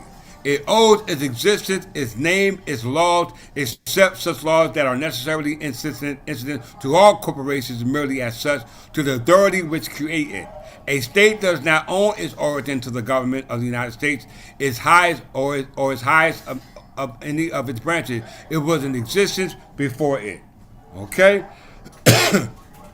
So a king is a corporation, a body, or politics, just like the state is a corporation, body, or politics, whether sole or aggregate. You see, in our authority, it was the corporation sole. Now, an aggregate means a group of people, okay? So, as a result of what Lee versus Harrison stated that all corporations receive their corporate powers from a sovereign grant, and that's usually from the certificate of corporation that was incorporated in the state under the state laws where the entity came into existence. Okay, that's very important to understand that. All right. So the king is in fact a corporation. Let's go here. State versus parson.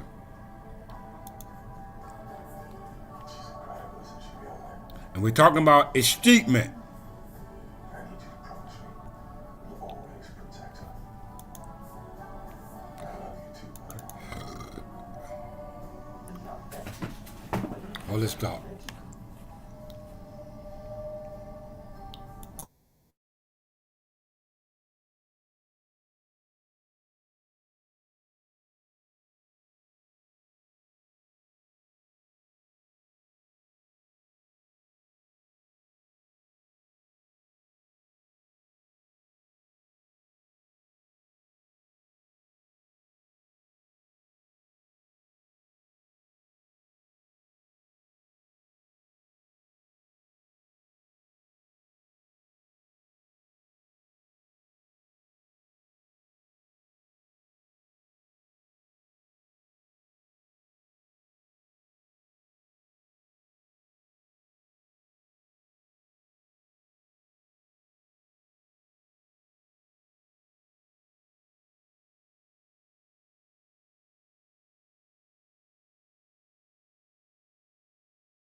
All right. So we're talking about inquisition post-mortem or escheatment, okay, which means the falling away. This is from State versus Parsons Standard Oil Company, okay. Now this is the modern definition, not the ancient, but modern definition of escheat, okay. Now, we already said, according to the statutory law of New Jersey, that the land is allodial.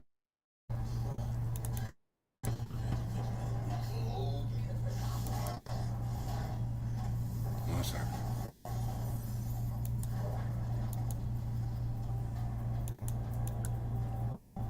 We already see, according to New Jersey Revised Statute 46-3-6 and 46-3-2, that the land is allodial. And not only is allodial, is held under the authority of the King of England, body of politic or corporate, okay, as stated in Chittum versus Georgia, okay. So it said here, in modern usage, escheatment signifies the falling of property to the sovereign for want of an owner, okay. And this category embraces not only property which has no other owner, but also property whose owner or whose owner's whereabouts is unknown. Under the common law of England, escheats came to be classified as another branch of the king's ordinary revenue. Okay? So this is the power that the king has. What was originally an incident of tenure is now an incident of sovereign. The doctrine of escheat at the early common law operative only upon that which was the subject of tenure, since it related to the reversionary right of the lord to take for want of a tenant, was eventually extended to include personal property as well, tangible and intangible. The principle was that the right to take that which belonged to another, a right to take that which belonged to no one, appertained to the crown, not the state or any state of the union, but to the crown as jure regalia.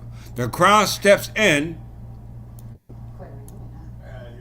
The crown steps in to take property because it is vacant. Property described as bonda vacatina is taken or assumed by the state as its own, but it's not the state. It belongs to the crown by way of what is said, jure regalia. Property of the class falls to the crown as a matter of right and the exercise of its sovereign power. As in cases of state, as in personal estates which are allodial by law, the king is last heir when there is no kin. Once again, where it says in personal estates which are allodial by law, the king is last heir where no kin. Did you hear that? When there's no kindred or no heirs, it is chiefs. When it is chiefs, it's allodial. When it's allodial, it belongs to the king. Can everyone agree with that? If you don't like that one, let's go to the State versus Otis Elevator Company, Supreme Court, New Jersey, and they're going to tell you the same thing, word for word. And modern usage, escheat signified. We ain't talking about back in the day. We're talking about modern. This is the 1953 case. The one we just read a second ago was from 1950. So this is from 1950 and 1953 Supreme Court cases, all talking in New Jersey, okay? Where it states that in modern usage, escheatment signifies a falling of property to the sovereign for want of an owner. New Jersey just said they weren't an owner because the land was allodial.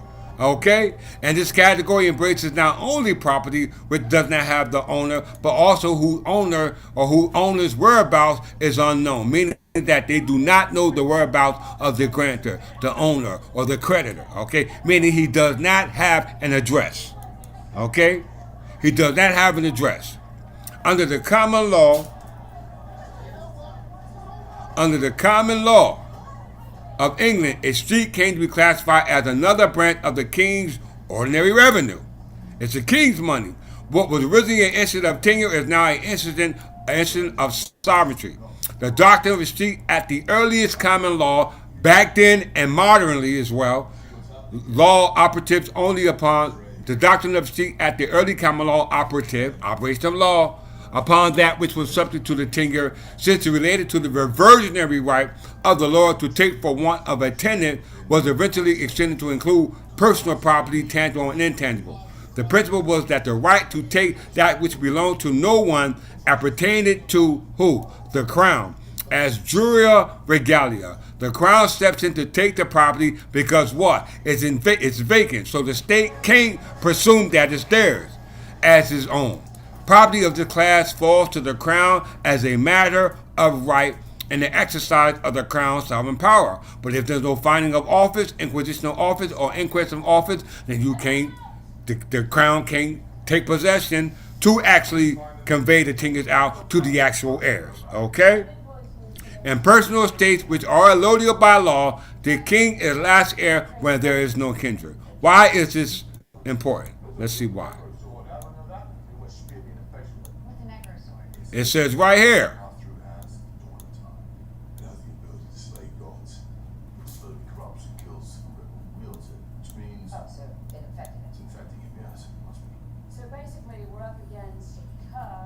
Right here. Let me just highlight this real quick. Highlight it for you. But far more important than the procedural difficulties of a rival or even multiple systems of practice and procedural is the grave substantive danger of conceding to the state as preferred position in the court as a plaintiff in regards to the matter concerning the treatment of land. So it's telling you the state, if the state presented themselves as a plaintiff in regards to matters concerning this treatment, it will be grave substantive danger, which is the case as a result of the case that's before the court. All right, what case? Let me just show you real quick. What case am I talking about? How's it going, kids? Let's see. How's it going? Look where we are. We're in a cage made of spikes. Yes, right, Doctor. Are you gonna do something? Yes, yes, I am. Just not right now. On the vision ghost. Look. Matter of fact, I'm not going to do that. I'm not going to show you. I'm putting in the work, so I'm not going to show you. You know, the good news Let's continue on. All right. So it clearly shows you that the state cannot take the position, especially in matters in regards to entail a state that has exceeded as a result of abandonment or a result of no heirs being here to be able to come into their inheritance as a result of what we call acquisition post-mortem, as a result of the relax of the levy of season do levy of law, which is called operation of law. Why is this the case? Let's see. Texas versus New Jersey. This is the reason why the conveyance has not been conveyed to you heirs as a result of finding of office. This is why Supreme Court of Supreme Court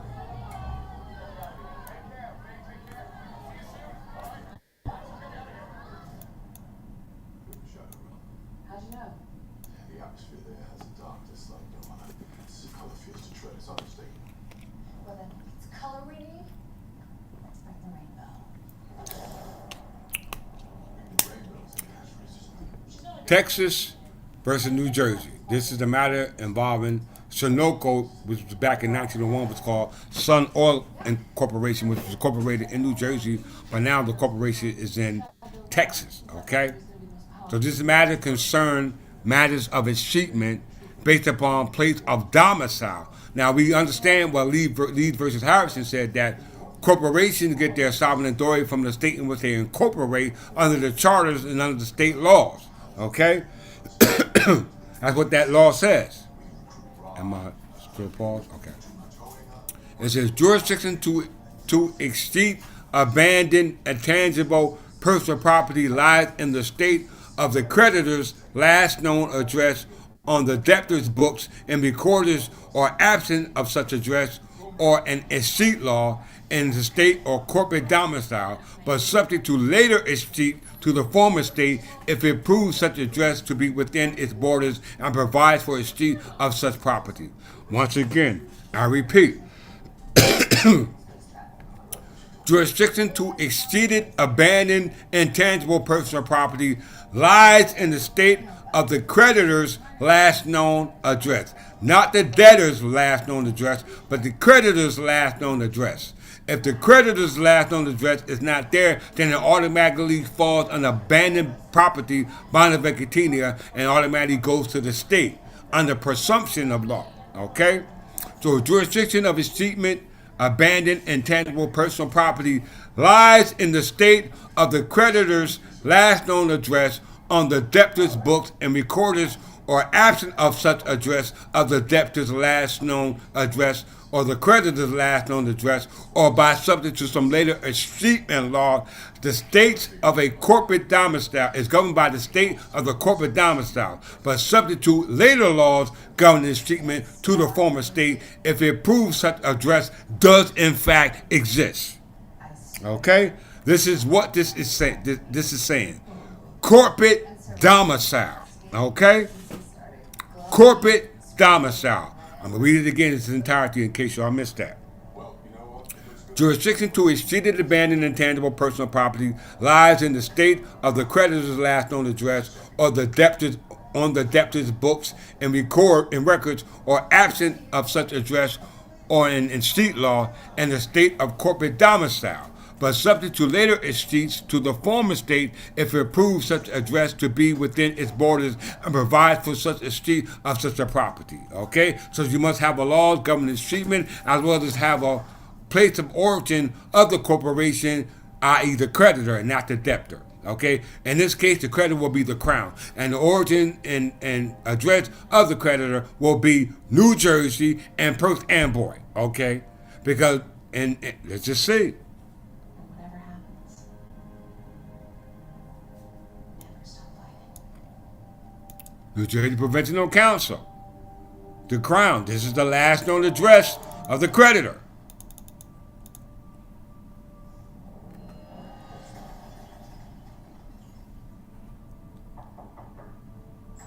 This is the creditor. All right. Great. Has always been the creditor from time immemorial. You think I really should be? From time immemorial, the creditor either always been okay, just office, okay, just abandoned of office. Let's prove it. I love being king. I love my people, but it's meetings and Ravenvale meetings. It could be Ravenvale. I miss fighting. I miss my sisters, which is why you need to come, because I need you. Okay, we should go. Pat.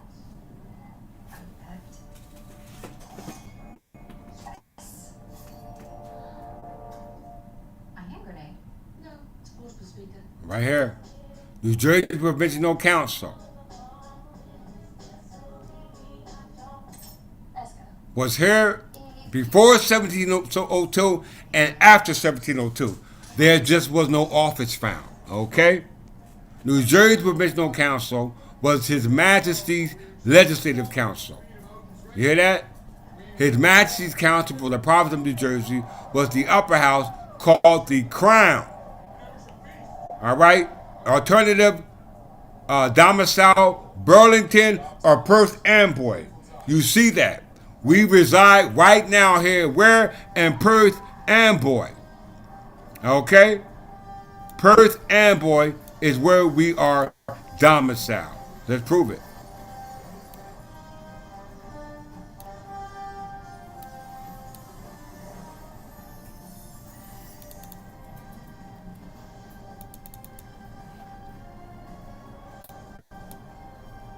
Name and address of corporate domicile, 360 Lehigh Avenue, Perth Amboy, New Jersey, Province of New Jersey, the Kingdom of England. It's right there.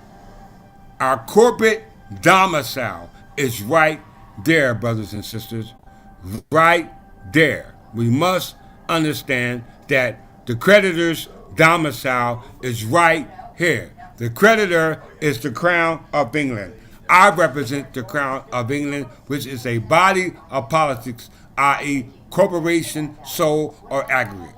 So as we can see, jurisdiction to a ceded, abandoned, intangible personal property lies in the state of the creditor's last known address on the debtor's book and records, or absent of such address, or in the street law in the state of corporate domicile, where the corporation incorporated, known as the corporate domicile, the place where it does its business, but subject to later escheated to the former state if it proves such address to be within its borders and provides for the escheatment of such property. We have done that. Okay? Let's go a little further. This is governed under, this case was decided based upon the Supreme Court having jurisdiction based upon United States Code, which is stated it did. Let's see. But Jay, now that we ridiculous feelings. The last time we had feelings, but long time ago, long gone. I think you have feelings. Everyone, pull that case up when you get the chance. Texas versus New Jersey, 1965 case. So we had a 1950 case, which was Chisholm versus Georgia, a 1953 case, which was, pardon yourself, 1950 case, Standard Oil Company, State versus Standard Oil Company, 1953 case, State versus Otis Elevator Company, and now we have Texas versus New Jersey. Okay?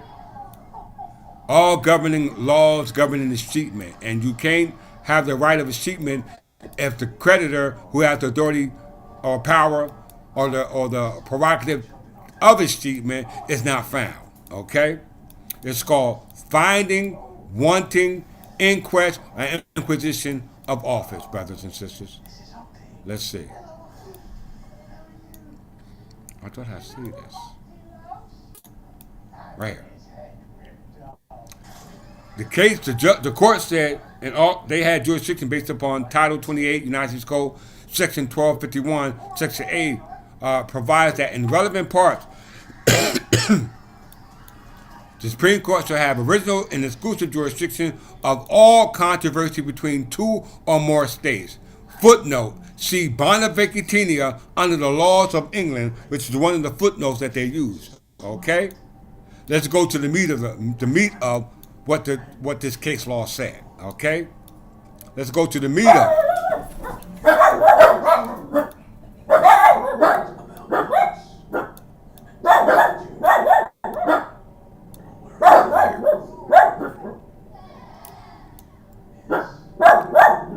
It says here, none of this court's cases allowing states to extinct intangible property decided the possible effects of conflicting claims of the state. Once again, none of this court's cases allow. One second.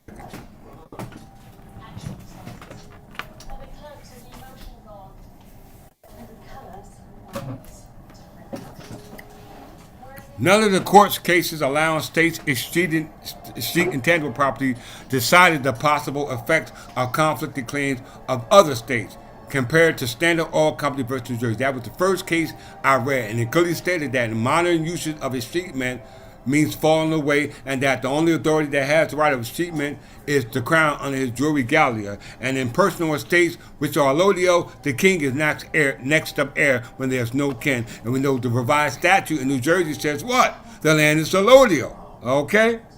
It also said the king is the corporate powers governing at that particular time. Let's see what Mr. Justice Stewart say in regards to this matter of governing escheatment. He said in his dissent, I heard to the view that only the state of the debtors in corporation has power to escheat intangible property when the whereabouts of the creditors are unknown. Once again,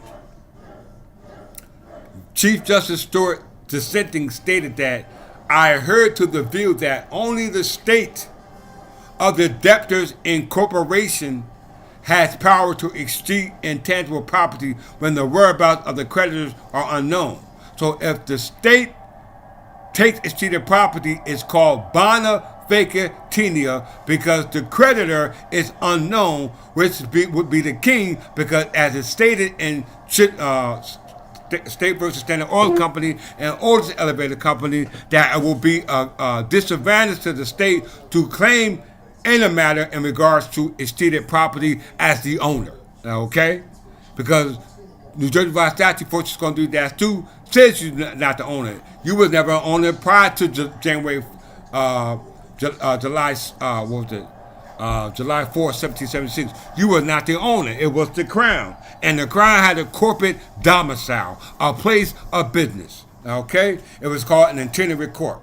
So it says, again, by Justice Stewart's dissent, I heard to the view that only the state of the debtors in corporation has the power of escheatment of intangible property when whereabouts of the creditor are unknown. Let's get it. The sovereign's power to escheat tangible property has long been recognized as extending only to the limits of its territorial jurisdiction. Intangible property has no spatial existence, but consists of an obligation owned by one person by another. Once again, intangible property has no spatial existence, but consists of an obligation owed by one person by another.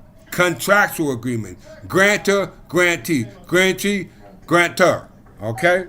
Very important. Not the state. The power to exceed such property has traditionally been thought to be lodged in the domiciliary state of one of the parties to the obligation. You hear that?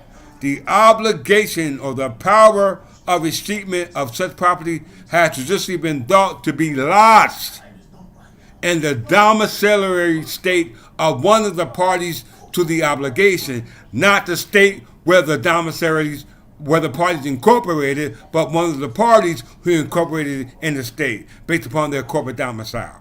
Okay, and this state and where the corporation domicile it should be the creditor and not the debtor. If that makes sense, please give me a thumbs up in the chat line.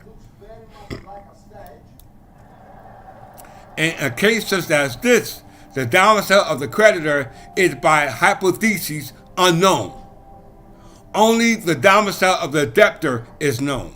This court has thrice ruled that where the creditor has disappeared, the state of the debtor's domicile may exceed the intangible property. Once again, Standard Oil Company versus New Jersey. So once again, without the known address, without the known office of the creditor, i.e. the owner, the state or the debtor in the state where they were domiciled has the power outside of the power of the original creditor.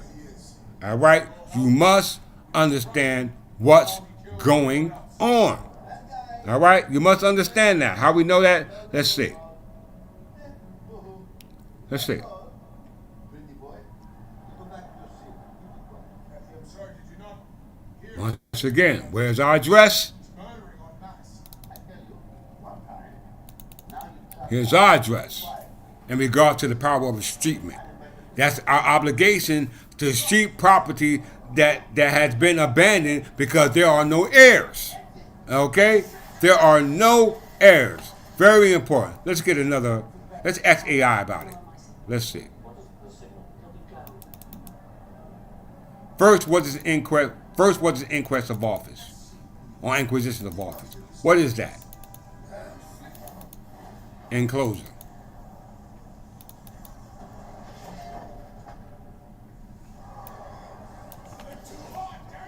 What is inquest of office and escheatment as a result of inquest of office or founding of office? So we're going to first do founding of office or inquest of office. And then we're going to look at escheatment and the founding of office and see if they two connect in closing. Once again, like, share, subscribe, as well as free and common focus to $ Clifford Jefferson L. For all those who want to donate. The sound of lightning. Truce is bigger than this. He's taken as guardian. Sorry about that. Let's see what happened. The God police. Everyone watches over their own peoples.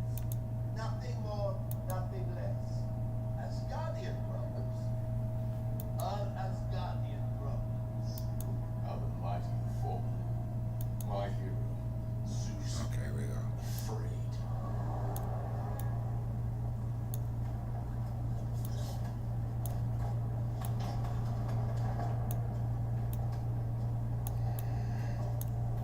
Couple of them. One, yes, I am scared. Go has the necklace of which ones? Yes. What good? Two. I know you're trying to do anything. I understand. But all you do is cause panic. Okay. Panic is not good. We are safe here. You, my friend, you are safe here. So children. I didn't want this one Some yet. wine, have some grape. Anything goes here. In Omnipotent City. Three, don't talk about business. I said to her, I put your clothes back on. Why is it going here? Put your clothes back on. Flick, flick. It's the golden temple of the god. It's not everybody know the festival. You're not gonna help us. These days, use your weapon. You need your lightning bolt. My lightning bolt is called thunderbolt. So Where I is think it at? you Just use one a second. good weapon like this that you should at least think the name, right? When you ask. Can I borrow Thunderbolt?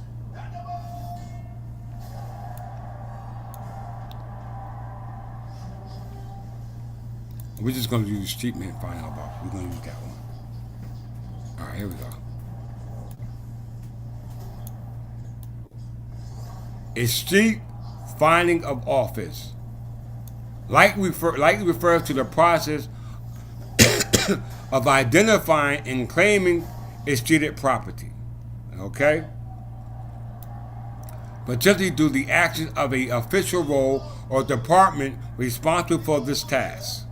Escheat or escheatment is a legal process by which unclaimed or abandoned property reverts to the state. This can happen in several situations. No heir, When a person dies without a will and has no legal heirs or beneficiaries, their property may escheat to the state.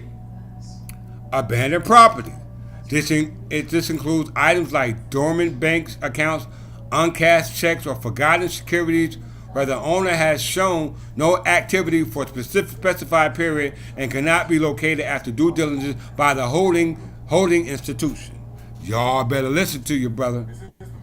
What else? Hide away and go palace like cowards. Maybe we have lost our way. You know what? Stopping ourselves. I am afraid I cannot allow that. This is a secret place. Here's how the final office aspect connects to the street. You know where we are. The God Butcher could use you to find us. This is why. So now, you must stay. Come on.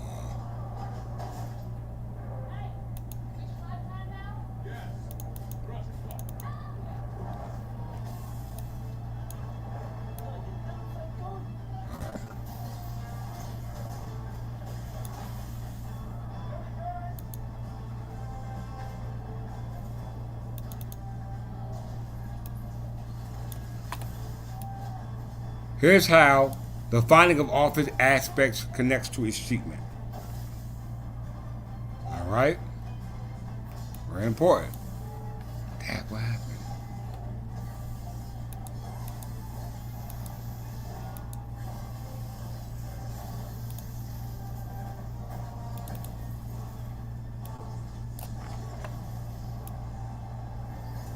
Here's how the finding of office aspects connects to escheatment.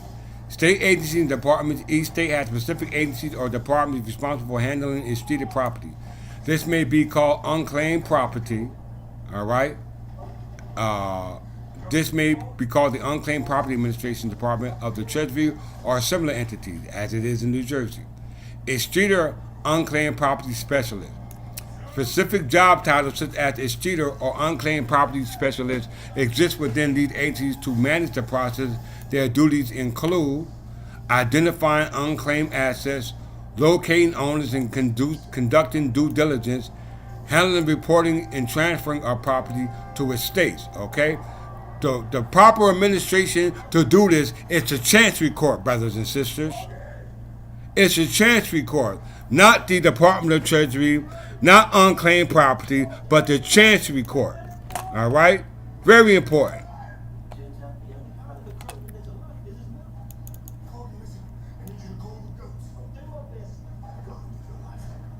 Processing claims and returning property to its rightful owner. Reclaiming escheated property, owners can generally reclaim escheated assets by filing a claim with the appropriate state authority, often involving providing proof of ownership and adhering to state-specific procedural deadlines. This is how they get you, by going through the administrative process for reclaiming property that has been subject to abandoned or vacant laws. Okay, through what we call adverse possession. Okay. Hostile takeover of land that actually belongs to you based upon it being entail. Why? Because you are in fact an heir. You are in fact an heir. We're going to prove that in closing. I don't know why my screen keeps jumping.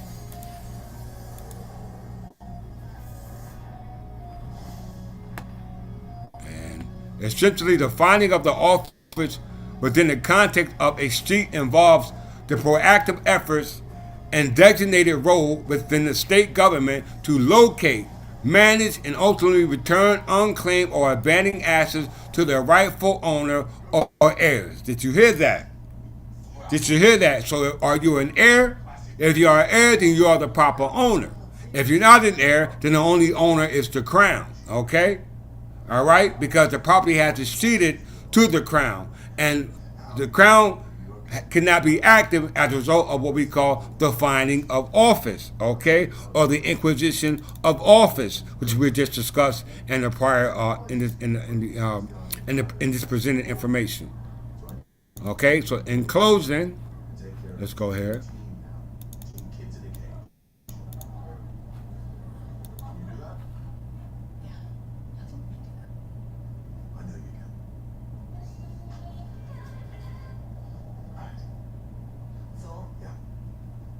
Fairfax versus Devisey. Thanks, buddy.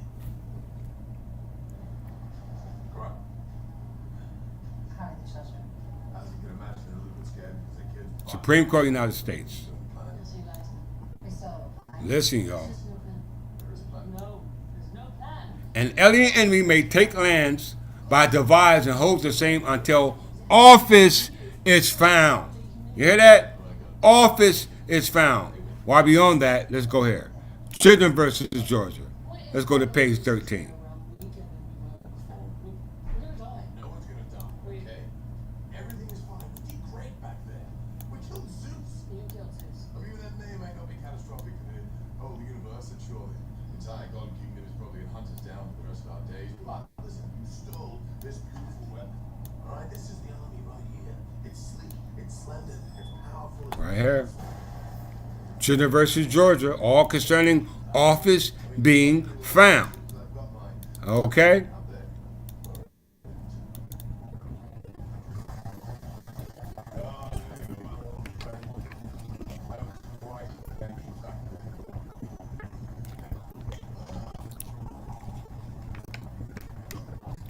All these authorities and many others which I could cite, both ancient and modern. Now we can use the ancient, but we're gonna use the modern as a result of what State versus Standard Oil Company and State versus Otis Elevator Company stated about the modern use of its treatment, which is qualified by the ancient uses of its treatment. It says, by all authorities and by many others which I could cite, both ancient and modern, it is plain that if a subject was to recover a rent, an annuity, or other charge from the crown, whether it was a rent or annuity originally granted by the king, or issuing out of lands which by subsequent title came to be in the king's hand, in all cases the remedy to come at it will be by petition to the person of the king. And no other method can be shown to have been practiced at the common law. Indeed, I take it to be generally true. So beautiful, so rare, very loyal. Indeed, I take it to be generally true that in all cases whereby a subject in the nature of a plaintiff to recover anything from the king, his only remedy at common law is to sue by petition to the person of the king, i.e., the person acting as parent patriarch, father of the nation. Without him, the only person you can petition is his officers. If they're not there, then you're left at the mercy of those who are not officers of the court. I say, whereby the subject comes as a plaintiff. For as I said before, whereupon a title found, office, for the king's office, once again, for as I said before, when upon a title found for the king by office, the subject comes in traverse the king's title, or to show in his own right, he comes in the nature of a defendant and is admitted to interplead by way of what we call intervention in the case with the king and defense of his title, which will otherwise be defeated by what? The finding of office. So as a result of me finding the office of the king, I'm now able to argue in lieu of the title of the king by that finding of office and hear your petition by way of the addressment that you have in lieu of the king that was supposed to be there to be able to hear the matters in regard to his subjects. The subjects is not there because the subjects are considered to be dead as a result of them not claiming to be kindred or heirs. So you're left at the mercy of those who are not officers of the crown, officers of the king, acting on behalf of the office, okay? Very important that you understand that. Let's get it in closing. Fairfax versus Devisey.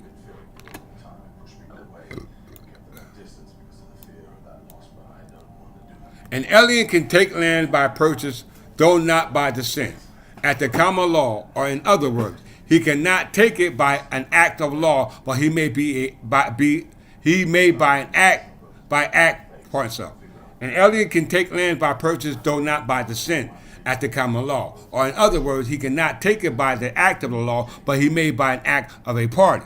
All right? There is no distinction. There is no distinction whether the purchase should be by grant or by devising. In either case, the estate vested in the alien not for its own benefit, but for the benefit of the state or for the heir.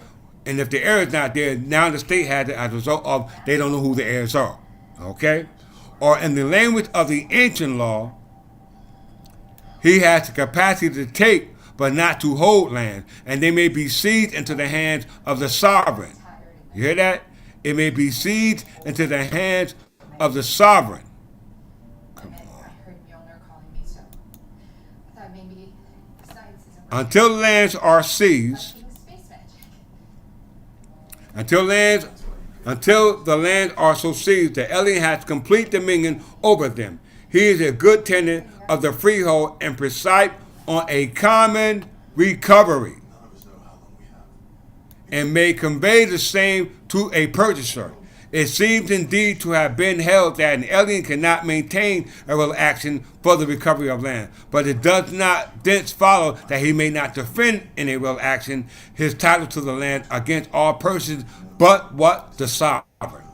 In response to this general right and disability as to real property, there is no difference between an alien friend or an alien enemy. So alien enemies or alien friends only take property by way of what we call common recovery, and that's changing entail into fee simple estates, okay, which is a violation of law. How do you feel now? How you feeling? And let's define common recovery in closing. Really shitty.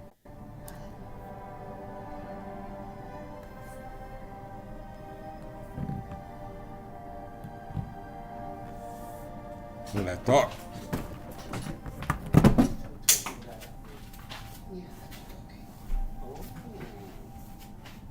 Do you think those two little old men that were up loud before you make a thought, maybe? It's unlikely, sadly. That's too bad. I think Thor would make a great thing. Hey, we're here.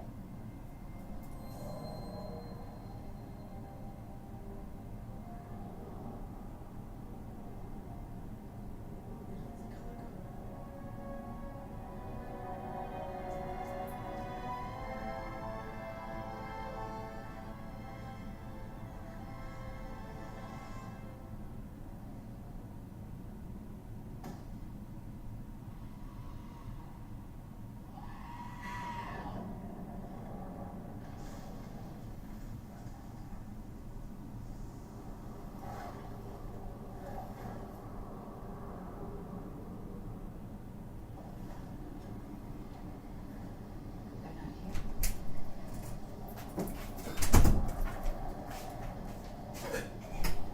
Where are they?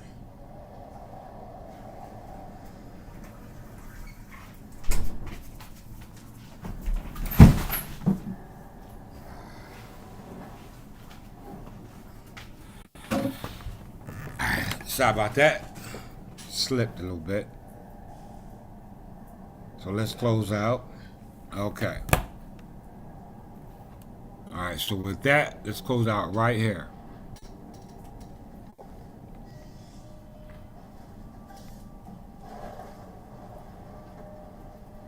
Where was I going?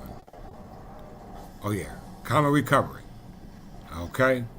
So it says right here. Until the land are so seized, the alien has complete dominion over them. He is a good tenant of the freehold and preside on a common recovery and may convey the same to the purchaser. It seems indeed to have been held that an alien cannot maintain a real action for the recovery of land, but it does not thence follow that he may not defend a real action. His title to lands against all persons but the sovereign. That takes me right here in closing. New Jersey Law Statute 46-3-10.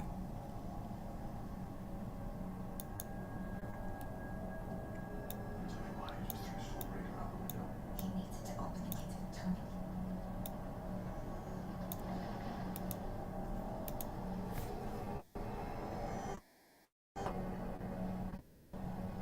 This is all law and to support our right of inheritance that was promised based upon a genetic connection to the ancestors who created us. Okay? Right here. Already preserved in the law. It says right here in closing. Don't mean like this. Oh, yeah. Call the axe when you call the dentist. Oh, yeah. Tell me where the Fines and common recovery. Okay? From after June 12, 1795, no fine or common recovery that has been or shall be entered, may have or suffer in any court of record of the state shall operate or be construed to be a conveyance or assurance of any real estate or any way borrow an issue of entail or the reversion or remanagement of their lawful claims and entries in any usage or concept to the contrary in any wise is notwithstanding. So if you have an estate or real estate inheritance by way of common recovery, it's about to be reverted back to the true heirs. Why? Because it was unlawfully conveyed to you. Let's look at common recovery before we close out. Common recovery.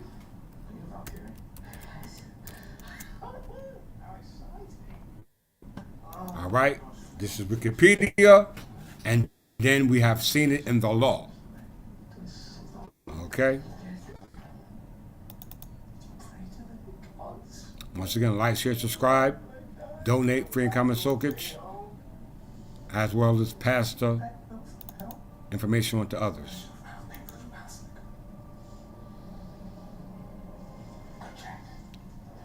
Where is it at?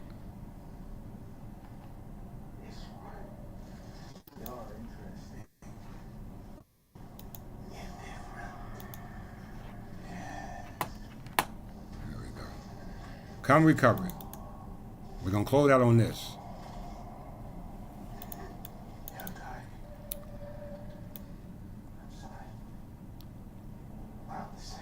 Common recovery was a legal proceeding in England that enabled lawyers to convert an entail estate. Remember, what's the title of this lecture? Are the inheritance laws in your state of the union entail your right to that inheritance? And so the common recovery was a legal proceeding in England that enabled lawyers to convert an entail estate, a form of land ownership, also called fee-tail, into absolute ownership. Fee simple, this was accomplished through the use of a series of collusive legal procedures, such as part which was fictional and others unenforceable and therefore null and void, just like the statute said. Entail were originally designed to keep ownership of land within a family. So if you're not family, you don't have a right to that land. Thanks to the effects of that statute, the indonus conditional bus, the intent of the entail could not be broken. What statute is that talking about? This statute right here.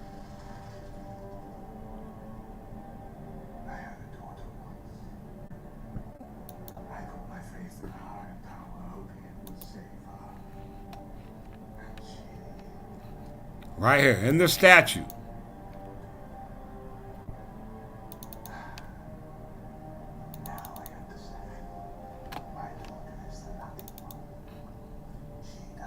Estates entailed abolished.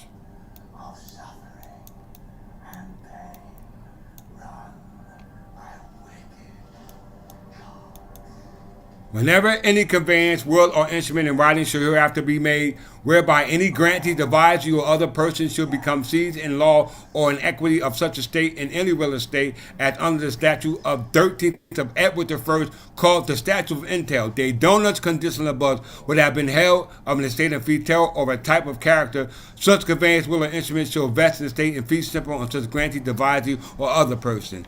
That's de donuts conditional bus. That's this case. This is this case law right here.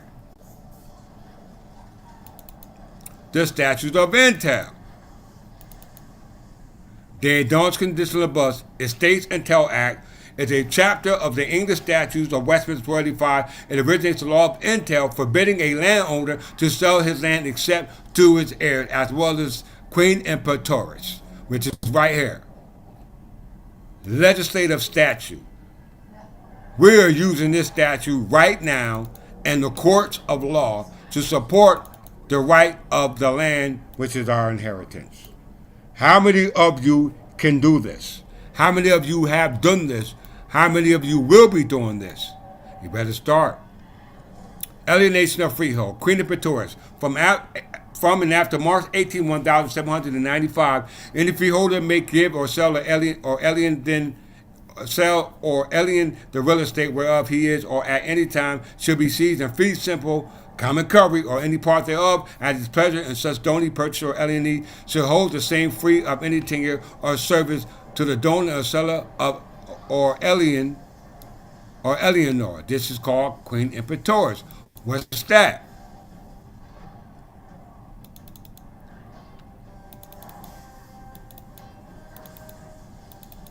Right here. So we just don't use words for the sake of it. We use it and we correlate that with the law. Okay? Queen Imperatoris is a statute passed from Parliament of England in 1290 during the reign of Edward I that prevented tenants from alienating, transferring their lands to others by what? Subinfeudation, which means the selling land. Okay? The selling of land. English subjugation is the practice by which tenants holding land under the king or other superior lord carved out new and distinct tenures and in their turn by subletting or subleasing or alienating a part of the land. This is a violation of law because it's a violation of what? Livery of season. Common recovery was a violation of livery of season. Let's go back to it before I close out. Common recovery was a violation of livery of season. Right here in the statute. Common recovery, 46-3-10, shows you that the practice of it was a violation of a law because of the statute that was there before it. Let's go one before it, previous.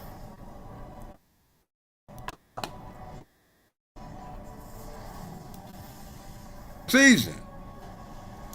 So if you're not doing livery customary, a way that we did it based upon ascertain, then it's under common recovery, and that's a violation of law. You hear that? A violation of law. Okay? The statutory legislative law created by the King's Legislative Authority, which was the upper legislative council of the New Jersey Provincial Council, still have laws on the books, on the records, as showing who the debtors are. And if you're not an heir, guess what? You are, in fact, a debtor. Okay?